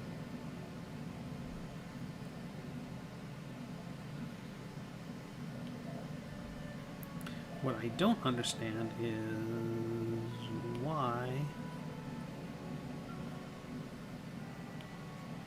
Oh, I see. As I was working on it, as I was dragging things around, because I had the color set, if you change the color, for instance, to a purple, and you have the drag tool, as you select an object and drag it, it will inherit that color. So the reason why these areas had changed color was because I was dragging them while I had that fill selected. So let's see if I can do this. Select everything. Okay, and we're back in business. Now what I want to do is, when we make that right arm visible again, I do want to change the color of that back to that light blue, just so we can see it a bit easier. And then I'm going to turn off the drawing function. Oh no, it's already turned off. Great. I think. Drag. No, wait. See, stroke painting is checked in that top right of that little box there. Come on. Pin it. I don't know why that's selected. It's really hard to uncheck that box. It wants to close the window.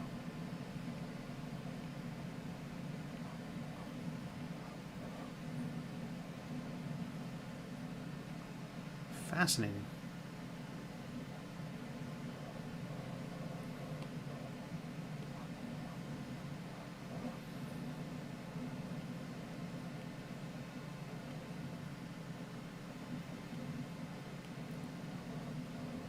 not sure how I get to close that window or stop it from doing that. All right, we'll muddle through.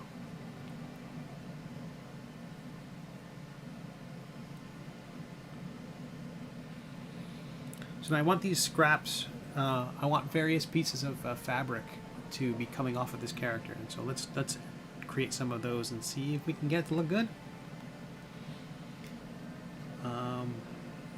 So we'll call this drapery base, drapery base. And I'm gonna clone that and turn the original one off. I want these pieces to be flowing off the figure. So the first one I'm going to create is going to be kind of a V shape of torn fabric along the upper part of the body.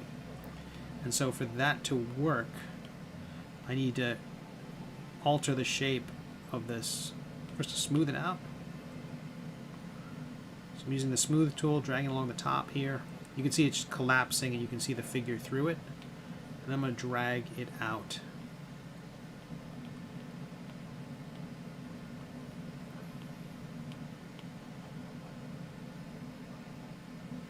I don't think it's important to see any of the like pecs or anything through the fabric.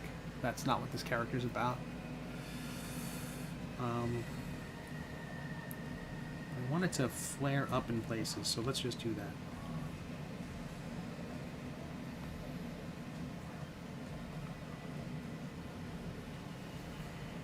So now I'm going to use the selection mask tool and the lasso tool. I'm going to save, and what I'm going to do is I'm just going to draw the pattern on.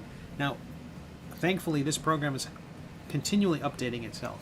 There's a lot of cheaty things I would have done. I clicked on a thing called front-facing vertex only, which means that the shape I'm drawing will not cut through the object. Ooh. Well, let me tell you what I'm doing here. Zoom in and you see how pixelated that is, how rough that shape is. If I remesh it at a higher mesh, see around 600, when I draw this, it's going to be a smoother shape. Like there's, it just looks better. It's still a large object. The way to make it look even nicer is you would cut off the bottom part of this. Let me do that. Let me show you. Trim tool, rectangle tool.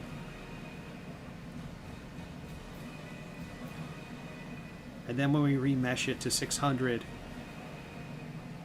that same number is now spread over a smaller area, so the mesh can be tighter, and the shape I draw can be much cleaner. So we're just going to draw tattered shapes here.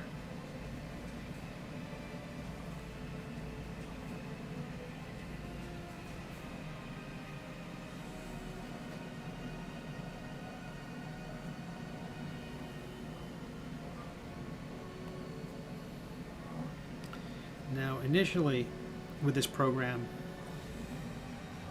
the shapes you'd create would be very crude, and they would come out with a very stair-stepped look to them. And I would cut out a much larger shape, and then cut out the piece, and basically treat it like it's a large piece of fabric or a large piece of leather, and then you're going to cut those pieces. You're going to clean up the edges.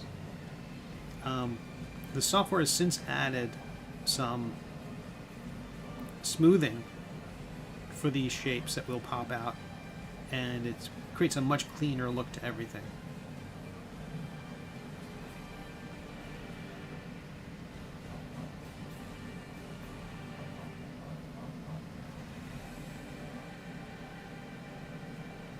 So I'm just using the lasso tool and just kind of squiggling the brush around.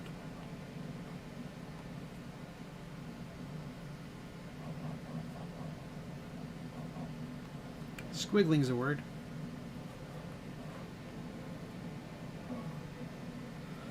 Alright, so I'm gonna create that a little sharper there. Save. And then I'm going to extrude this, or extract it. So the thickness is a slider, and then you hit extract, and you see what you get.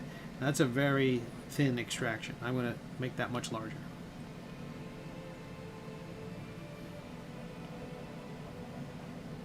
Much thicker. That's good.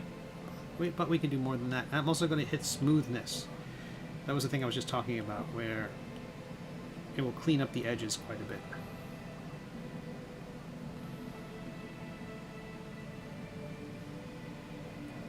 Now, for fabric that's wispy and coming off of them, like you'd think that the fabric on a Dementor or something like that was going to be super diaphanous, like a very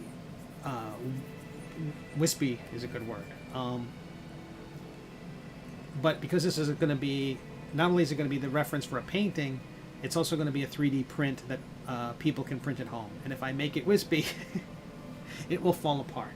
So for their sake, we can hint at wispy, but we can't actually do it. You can hint at the wisp, but not do the wisp.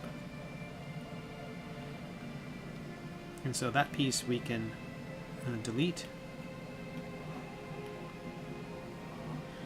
And that's what this will be. It's going to be a series of fabric pieces that use that base to kind of protrude off the figure. Now it's going to have to cut open a section from the,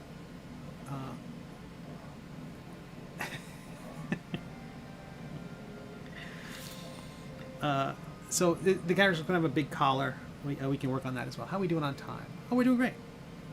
But tell you what, folks, I'm going to stretch my legs. I'm going to, and I'll be back in about 5 minutes.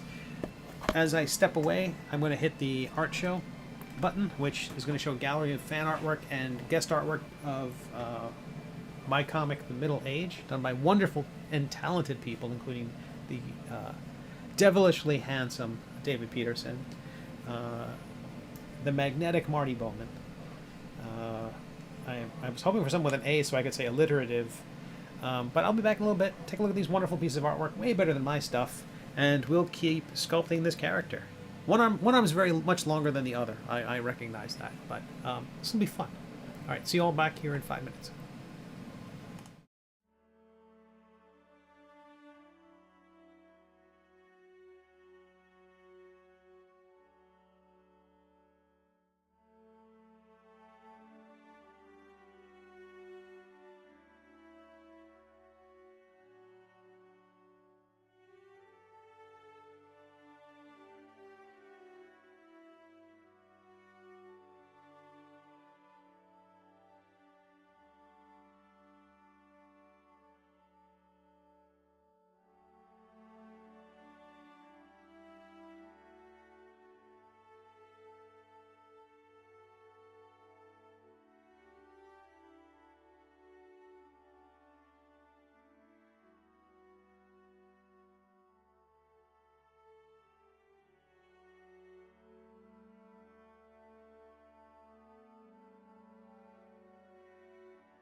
And we're back.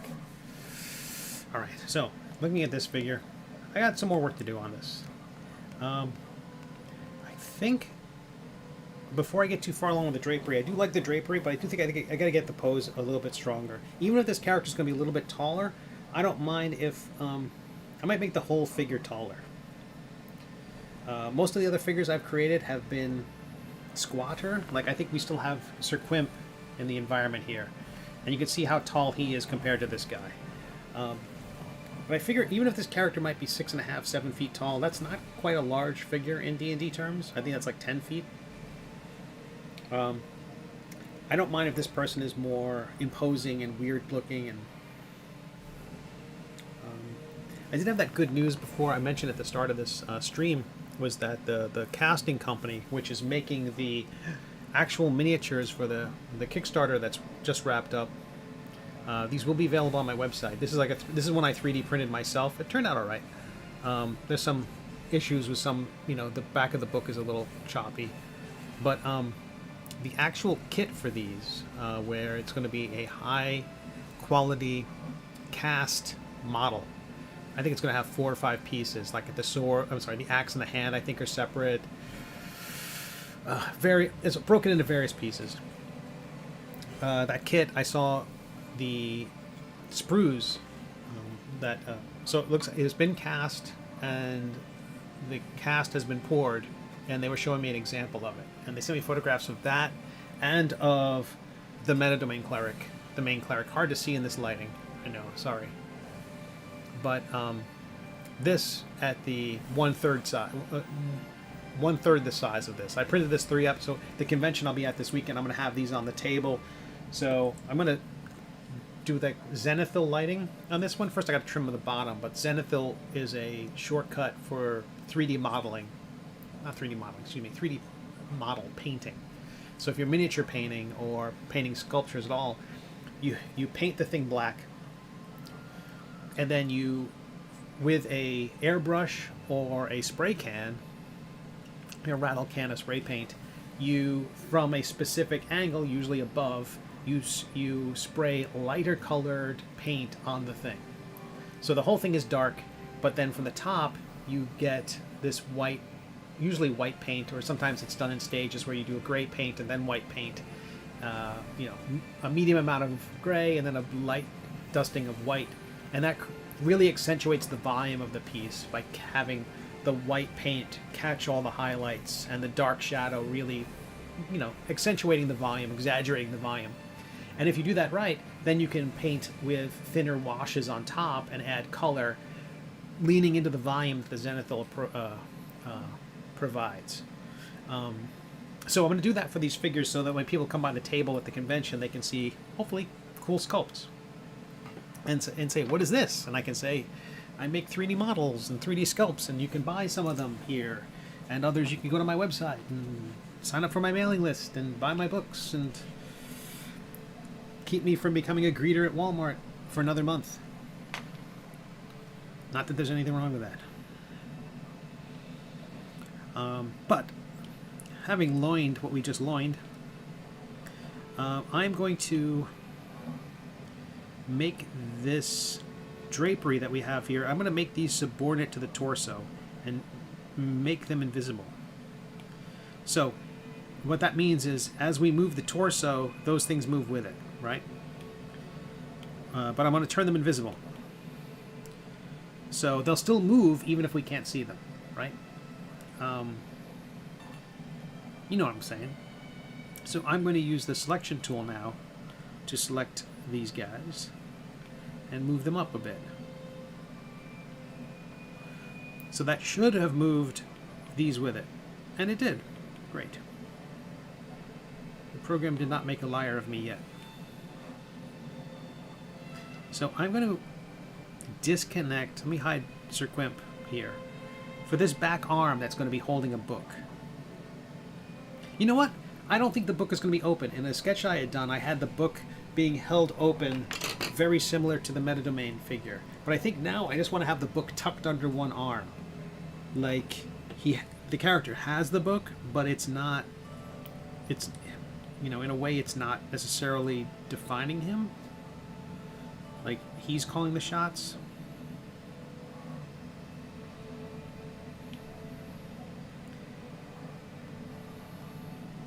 And so I'll have that book tucked under his arm.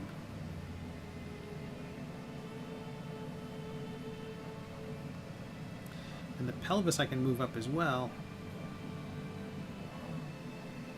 But I want to lengthen these legs. Now if I just scale the legs down, it's going to stretch things in a weird way, but maybe I'm alright with that.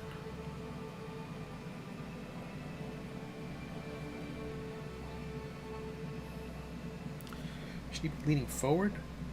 Or have his back straight?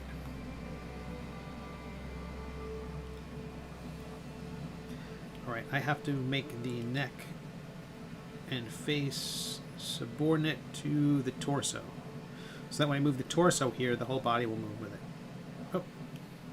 When I move the torso, the head will move with it.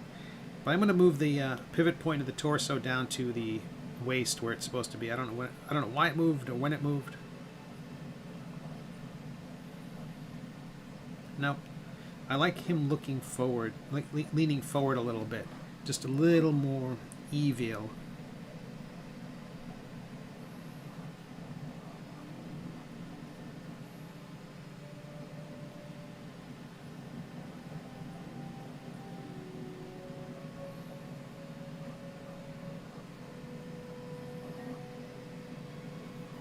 Something like that.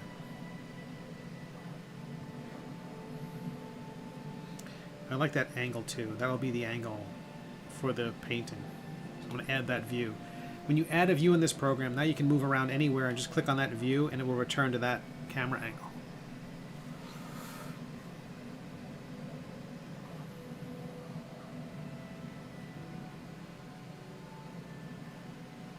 Possibly even bringing this arm back a little bit more.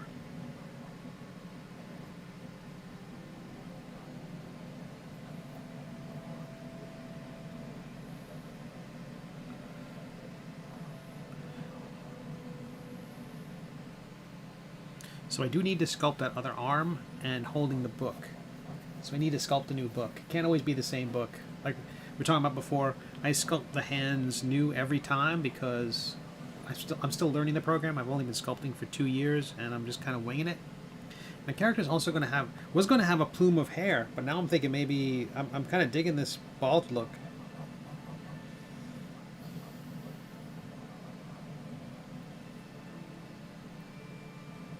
I'm going to think on that.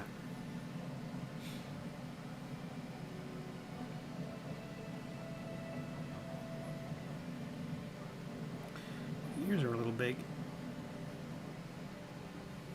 Make sure this is mirroring to the local, not to the...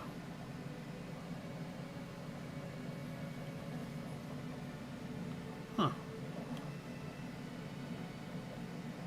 Yeah. So I can still move these things and have it be symmetrical, at least for a little while. So I'm just lowering this ear a little bit.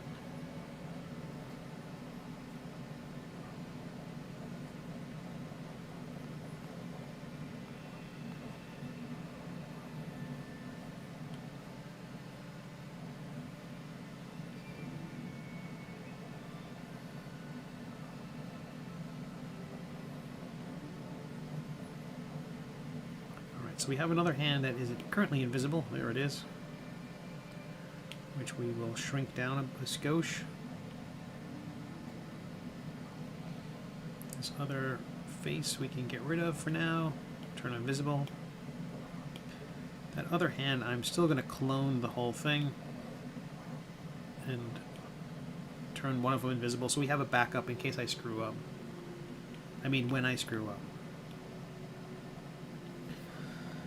Alright, so let's sculpt the book. It'll be closed. How do I want to do this?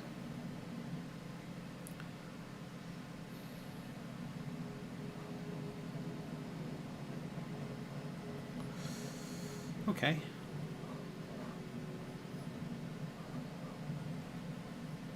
I think...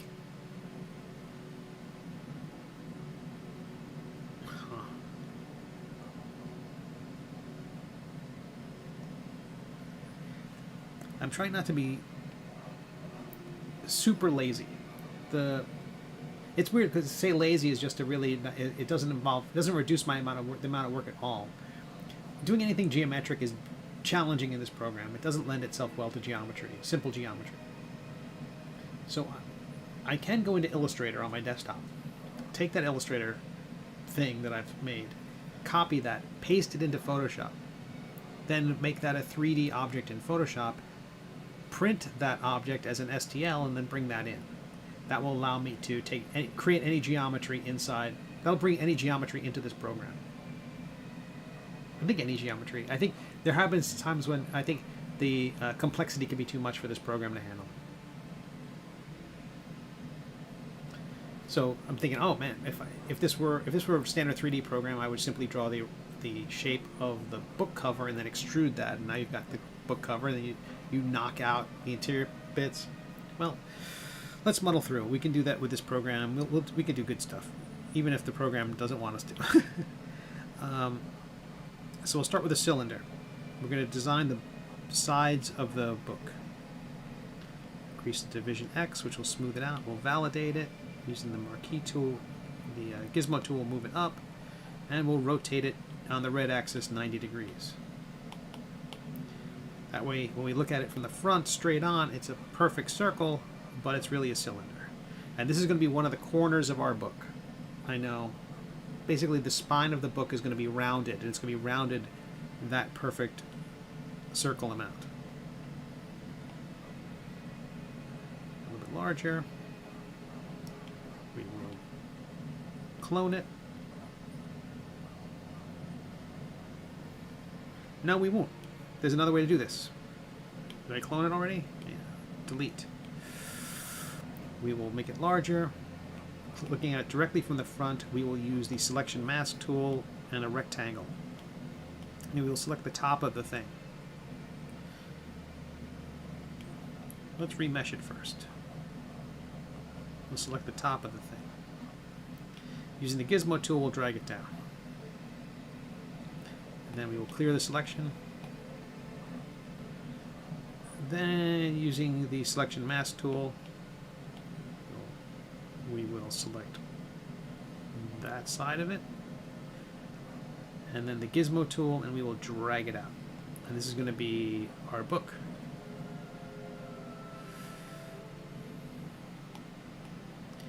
Then we will remesh. Make sure it didn't get screwed up in the remeshing. Sometimes hollows can appear or weirdness can appear. Like, look at that. Where'd that come from? Where'd all that garbage come from? Boo hiss. Let's undo a little bit. Undo a little bit.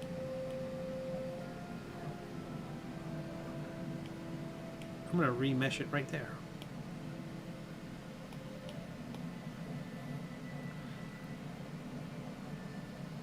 I'm going to smooth it a bit. I don't know what's happening, why it's corrupted like that. That's really interesting. I don't know if you can see that kind of weird distortion and pieces coming off of it. Let's go back in time a bit.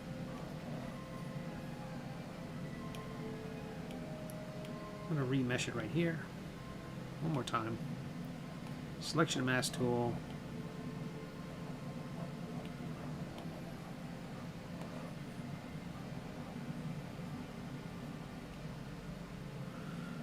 Then we will clear the selection. I'm going to just keep remeshing it along the way and hoping that I mean, look at all that. Huh.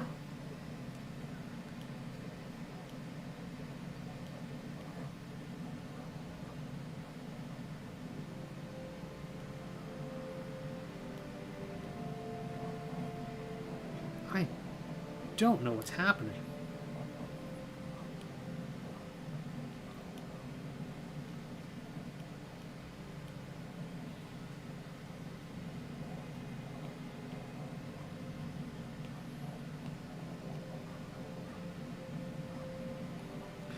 I'm at the point where I'm thinking maybe I should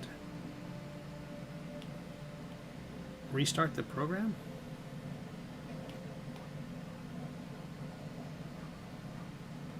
I've never seen this kind of artifacting before.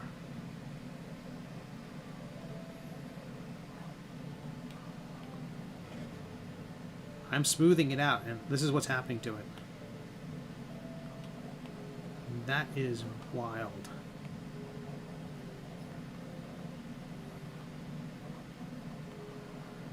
It's like I want to know how this is happening, so if I ever need to recreate that effect, that I can.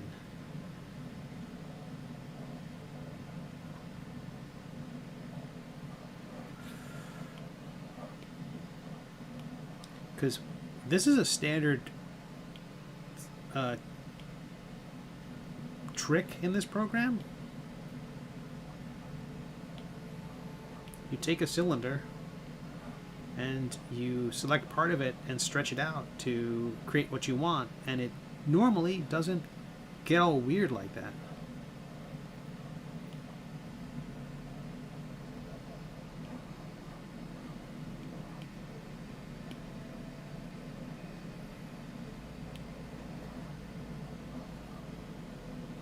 I'm going to try this from a different angle. I have not seen this weirdness before. Turning off symmetry.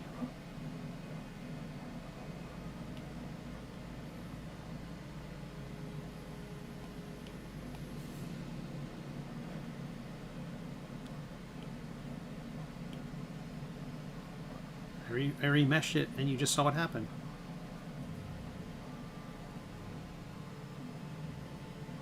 I know what happened. I know what happened.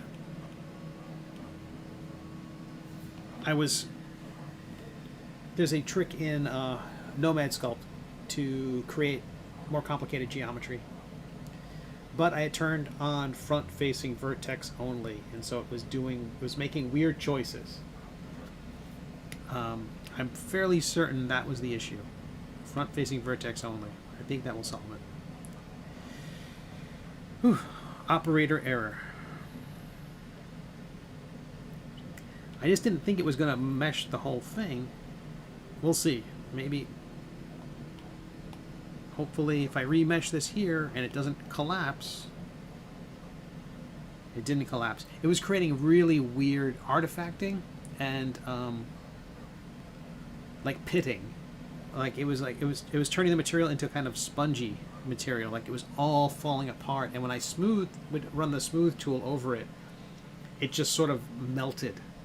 It was really weird. I did not think having the front-facing vertex thing, front-facing vertex only selected, would present that way. I did not think that's how it would look.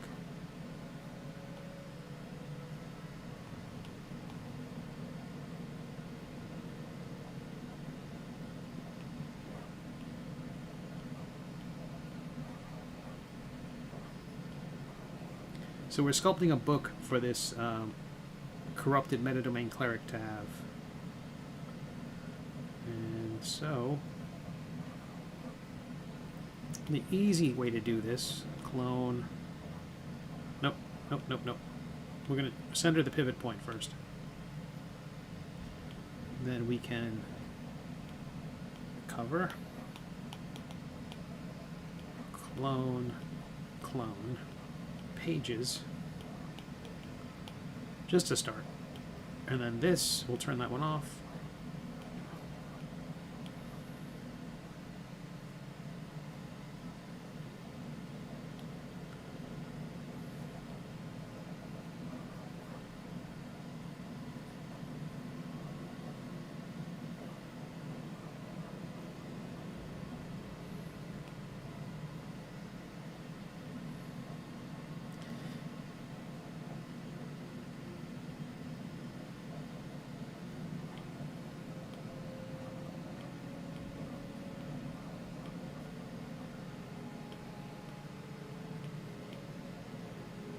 I'll knock that out of the other thing. Creates a hollow. Use the trim tool. Save.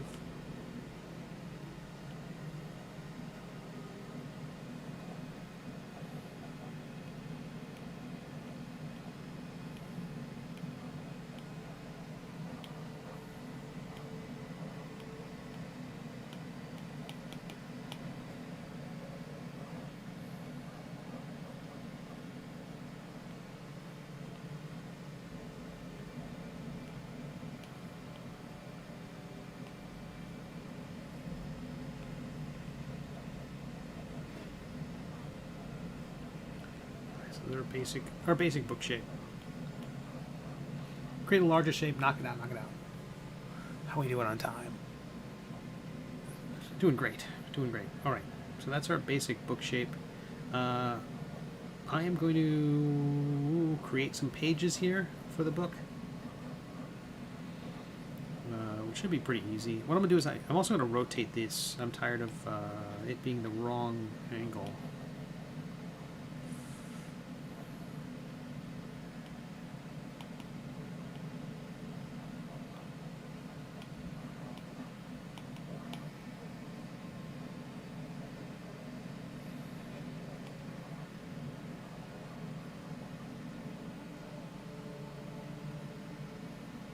And I'm also going to turn on the post-processing shadows, make it easier to see some things.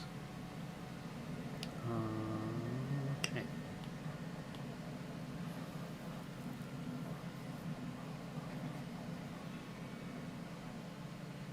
Let's do this. I'm going to hide the pages. I don't need them. But the cover, I'm going to clone, make a copy, and trim off the bottom of it. And using the selection mask tool, I'm going to use a rectangle and just select that area. Maybe that area, a little bigger. Nope, let's keep it like that. Then I'm going to invert that selection, and then using the gizmo tool, bring that down a little bit, and then clear the selection.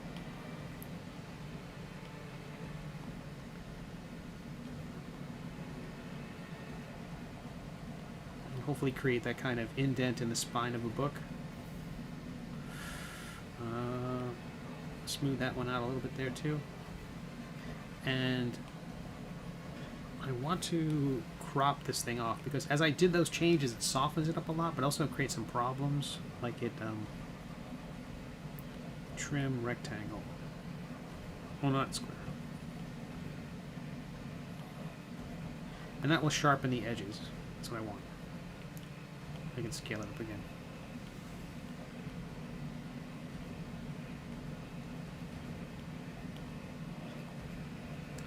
And then from the front, I can clone that, rotate it negative 90 degrees,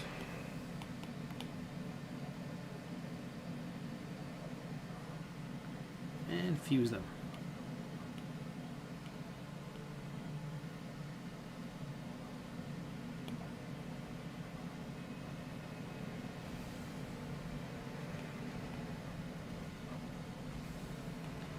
Selection mask. It's really funny, that weird corruption. Because it wasn't intentionally done, and I'm still not sure how, by only selecting the front face, moving it would create the effect that it did, that pitting. But really interesting. I'm not sure if I'll ever need to emulate that, but it's neat to know that the program can do that. Okay, somehow that got rotated off. That's fine. We have a solution for this. Smoothing out the spine. And the trim tool.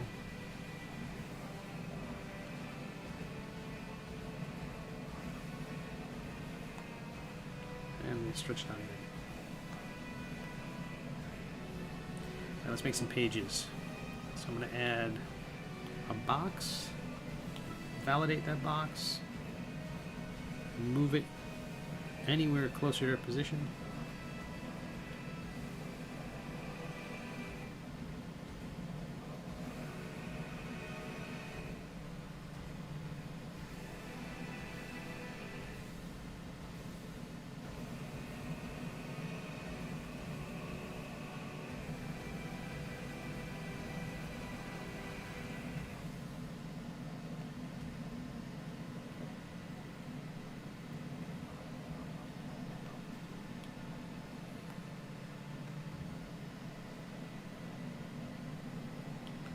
Save.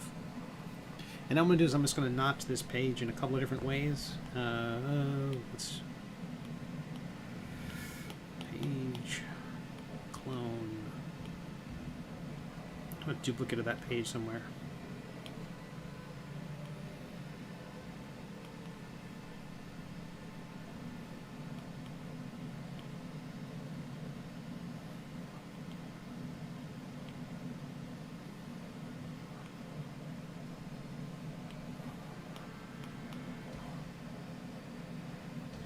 So trim tool, save once more, lasso tool, and I'm just going to give this an irregular edge.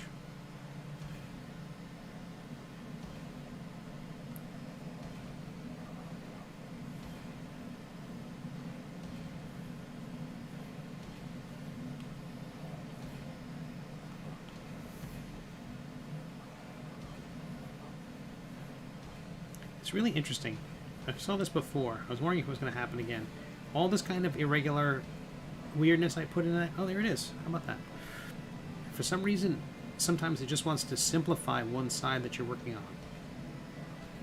Like the first... That is not... I felt like the drawing here is much more complicated. And it really just dumbs it down and creates large shapes. Like that. It seems very soft. Either way.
So I'm just going to rough these up.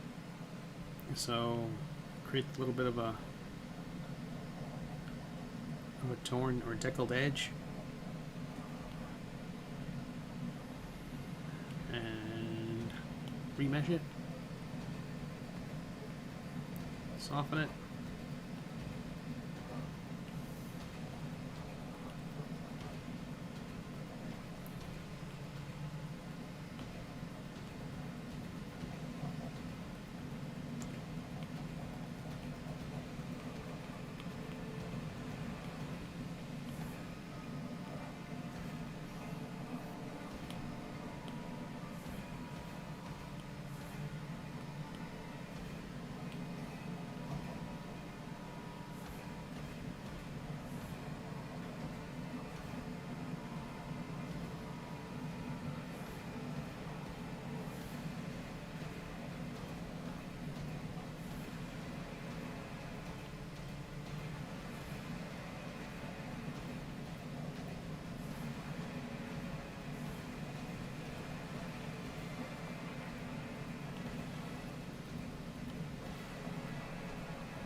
So I'm still sculpting these pages. I'm just going to trim a little more out of this.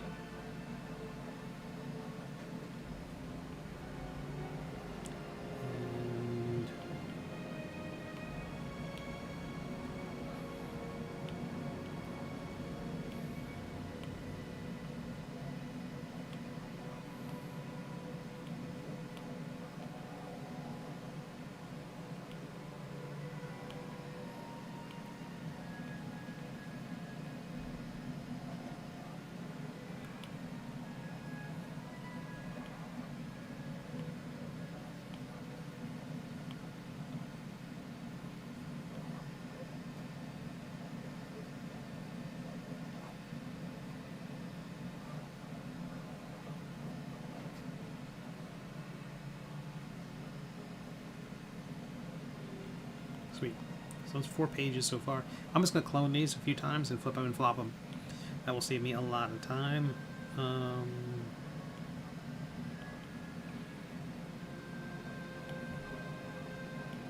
the sake of my sanity, I will decimate this to reduce the file size of these pages.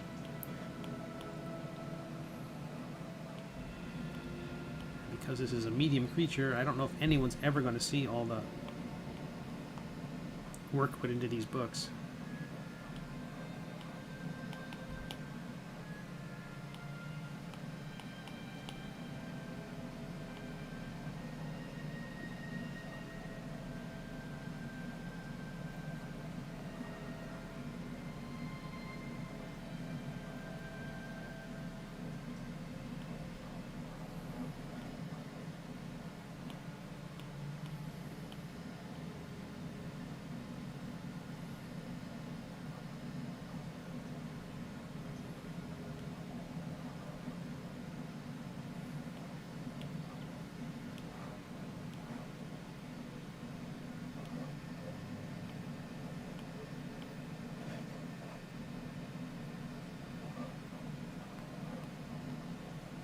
Sweet. So those can be joined together.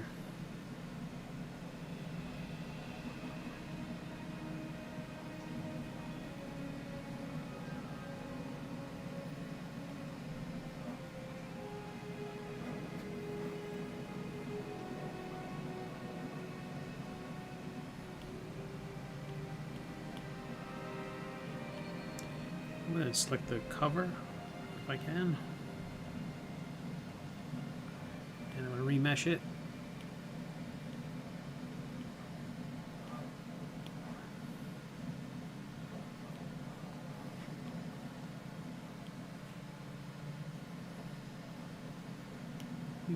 Remesh it one more time. Now I'm going to run the smooth tool over the edges to soften the covers.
I will absolutely try to mesh this thing against the robes of the character.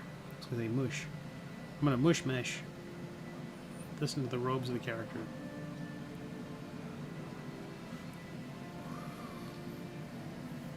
So the other hand has to be cradling the book. So we will do that next.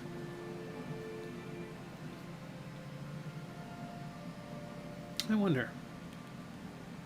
I'm going to undo the position of that book. I'm going to line it up with the hand.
Save this, drink some more coffee. How's everybody doing?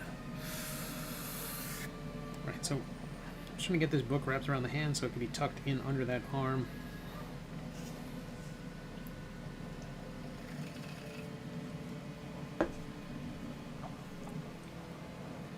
This is a creature for the Meta Domain Cleric subclass. The Kickstarter ended 2 weeks ago today. Campaign went really well. And I've got to create a bunch of illustrations for the book.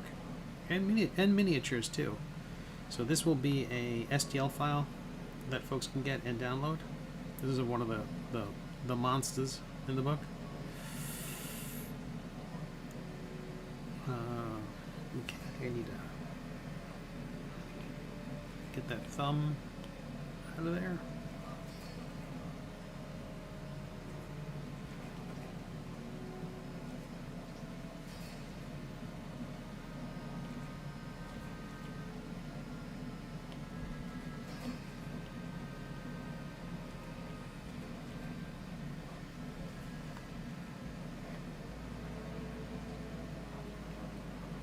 Sweet.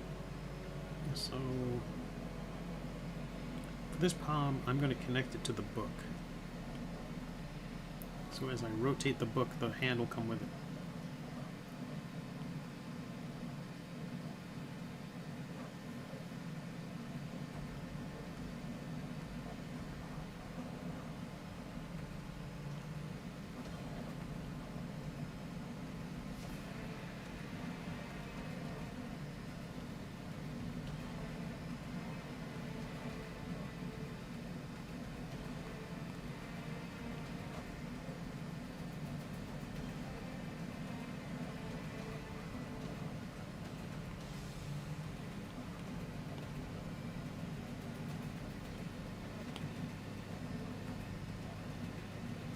Alright, that's not bad.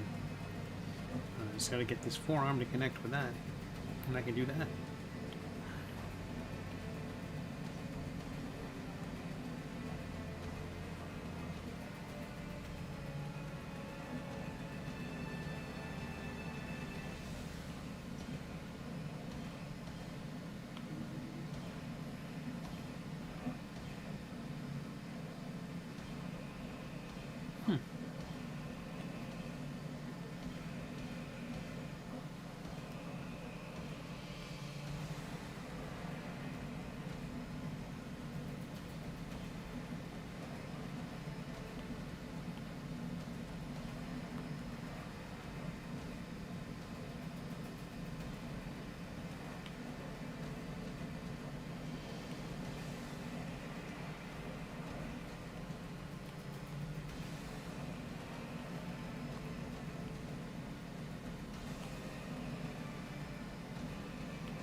Hit save. Oh boy, how's everybody doing? I think we're gonna wrap up early here. There's more I got to do, but Thursday nights usually Shane is streaming. Definitely check him out. I'm gonna make this.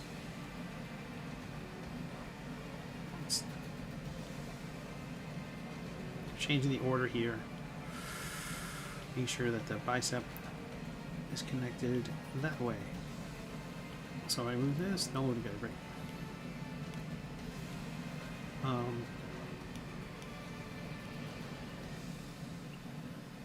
But that hand and book I need to connect to. I feel like the book should be the child of the hand, not the other way around. So I'm going to remove the palm from there and rename it left hand. and make the book subordinate to the hand. So where the hand goes.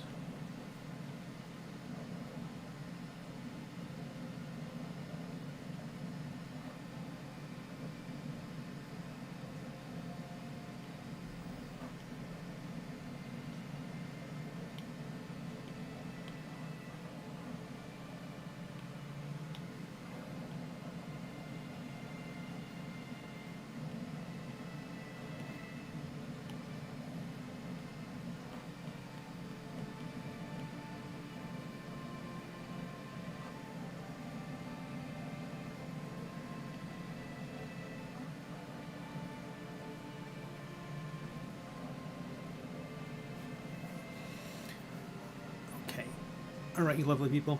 I'm going to call it there. I'm going to brew more coffee and keep working on this thing. I think some good progress is made. I was going to work on there's a ton of drapery, but I like the pose a lot. I like that it's similar to the Meta Domain Cleric, but a bit different. I think the robes will help a lot. I'm going to adjust that hand too. I think the thumb needs to come out a little bit. I don't think it needs to be quite so sandwiched to everything else.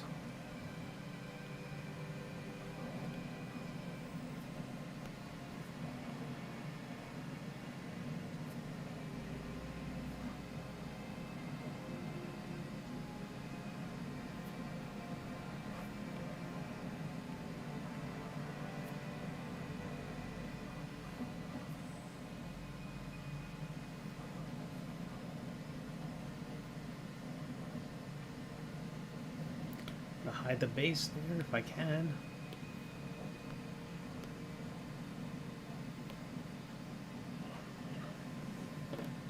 Yeah, the important thing is that the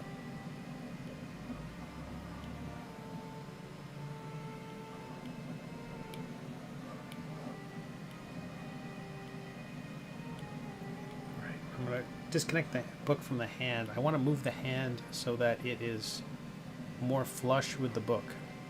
Again, thinking about 3D printing. I don't want anything to not be connected.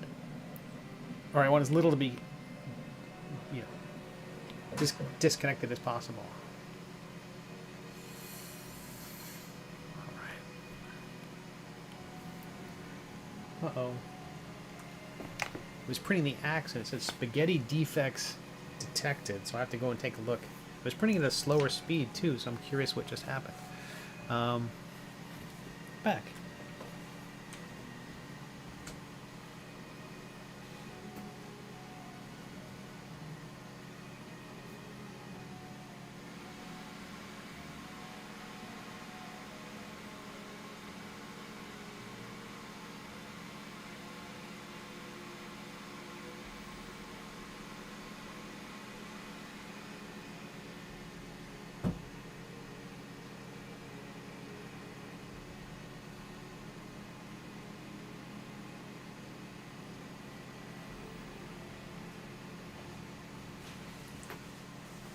Interesting. Normally when there's spaghetti defects in a printing of a model, it's like it's just a bird's nest of just loose filament. But in this case, it looked like just one little piece off.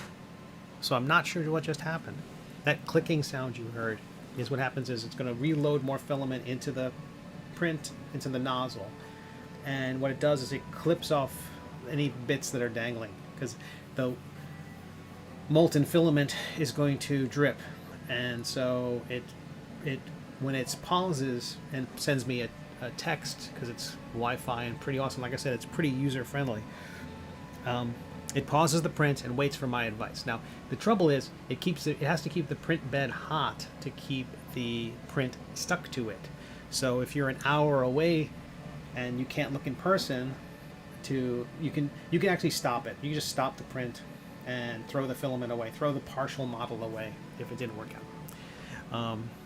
But it's pretty convenient. It's pretty convenient. It's you don't have to be on the Wi-Fi as I currently am with it. But all right, I think this is coming along pretty well. I think it was a good. We did some pretty good work here today. The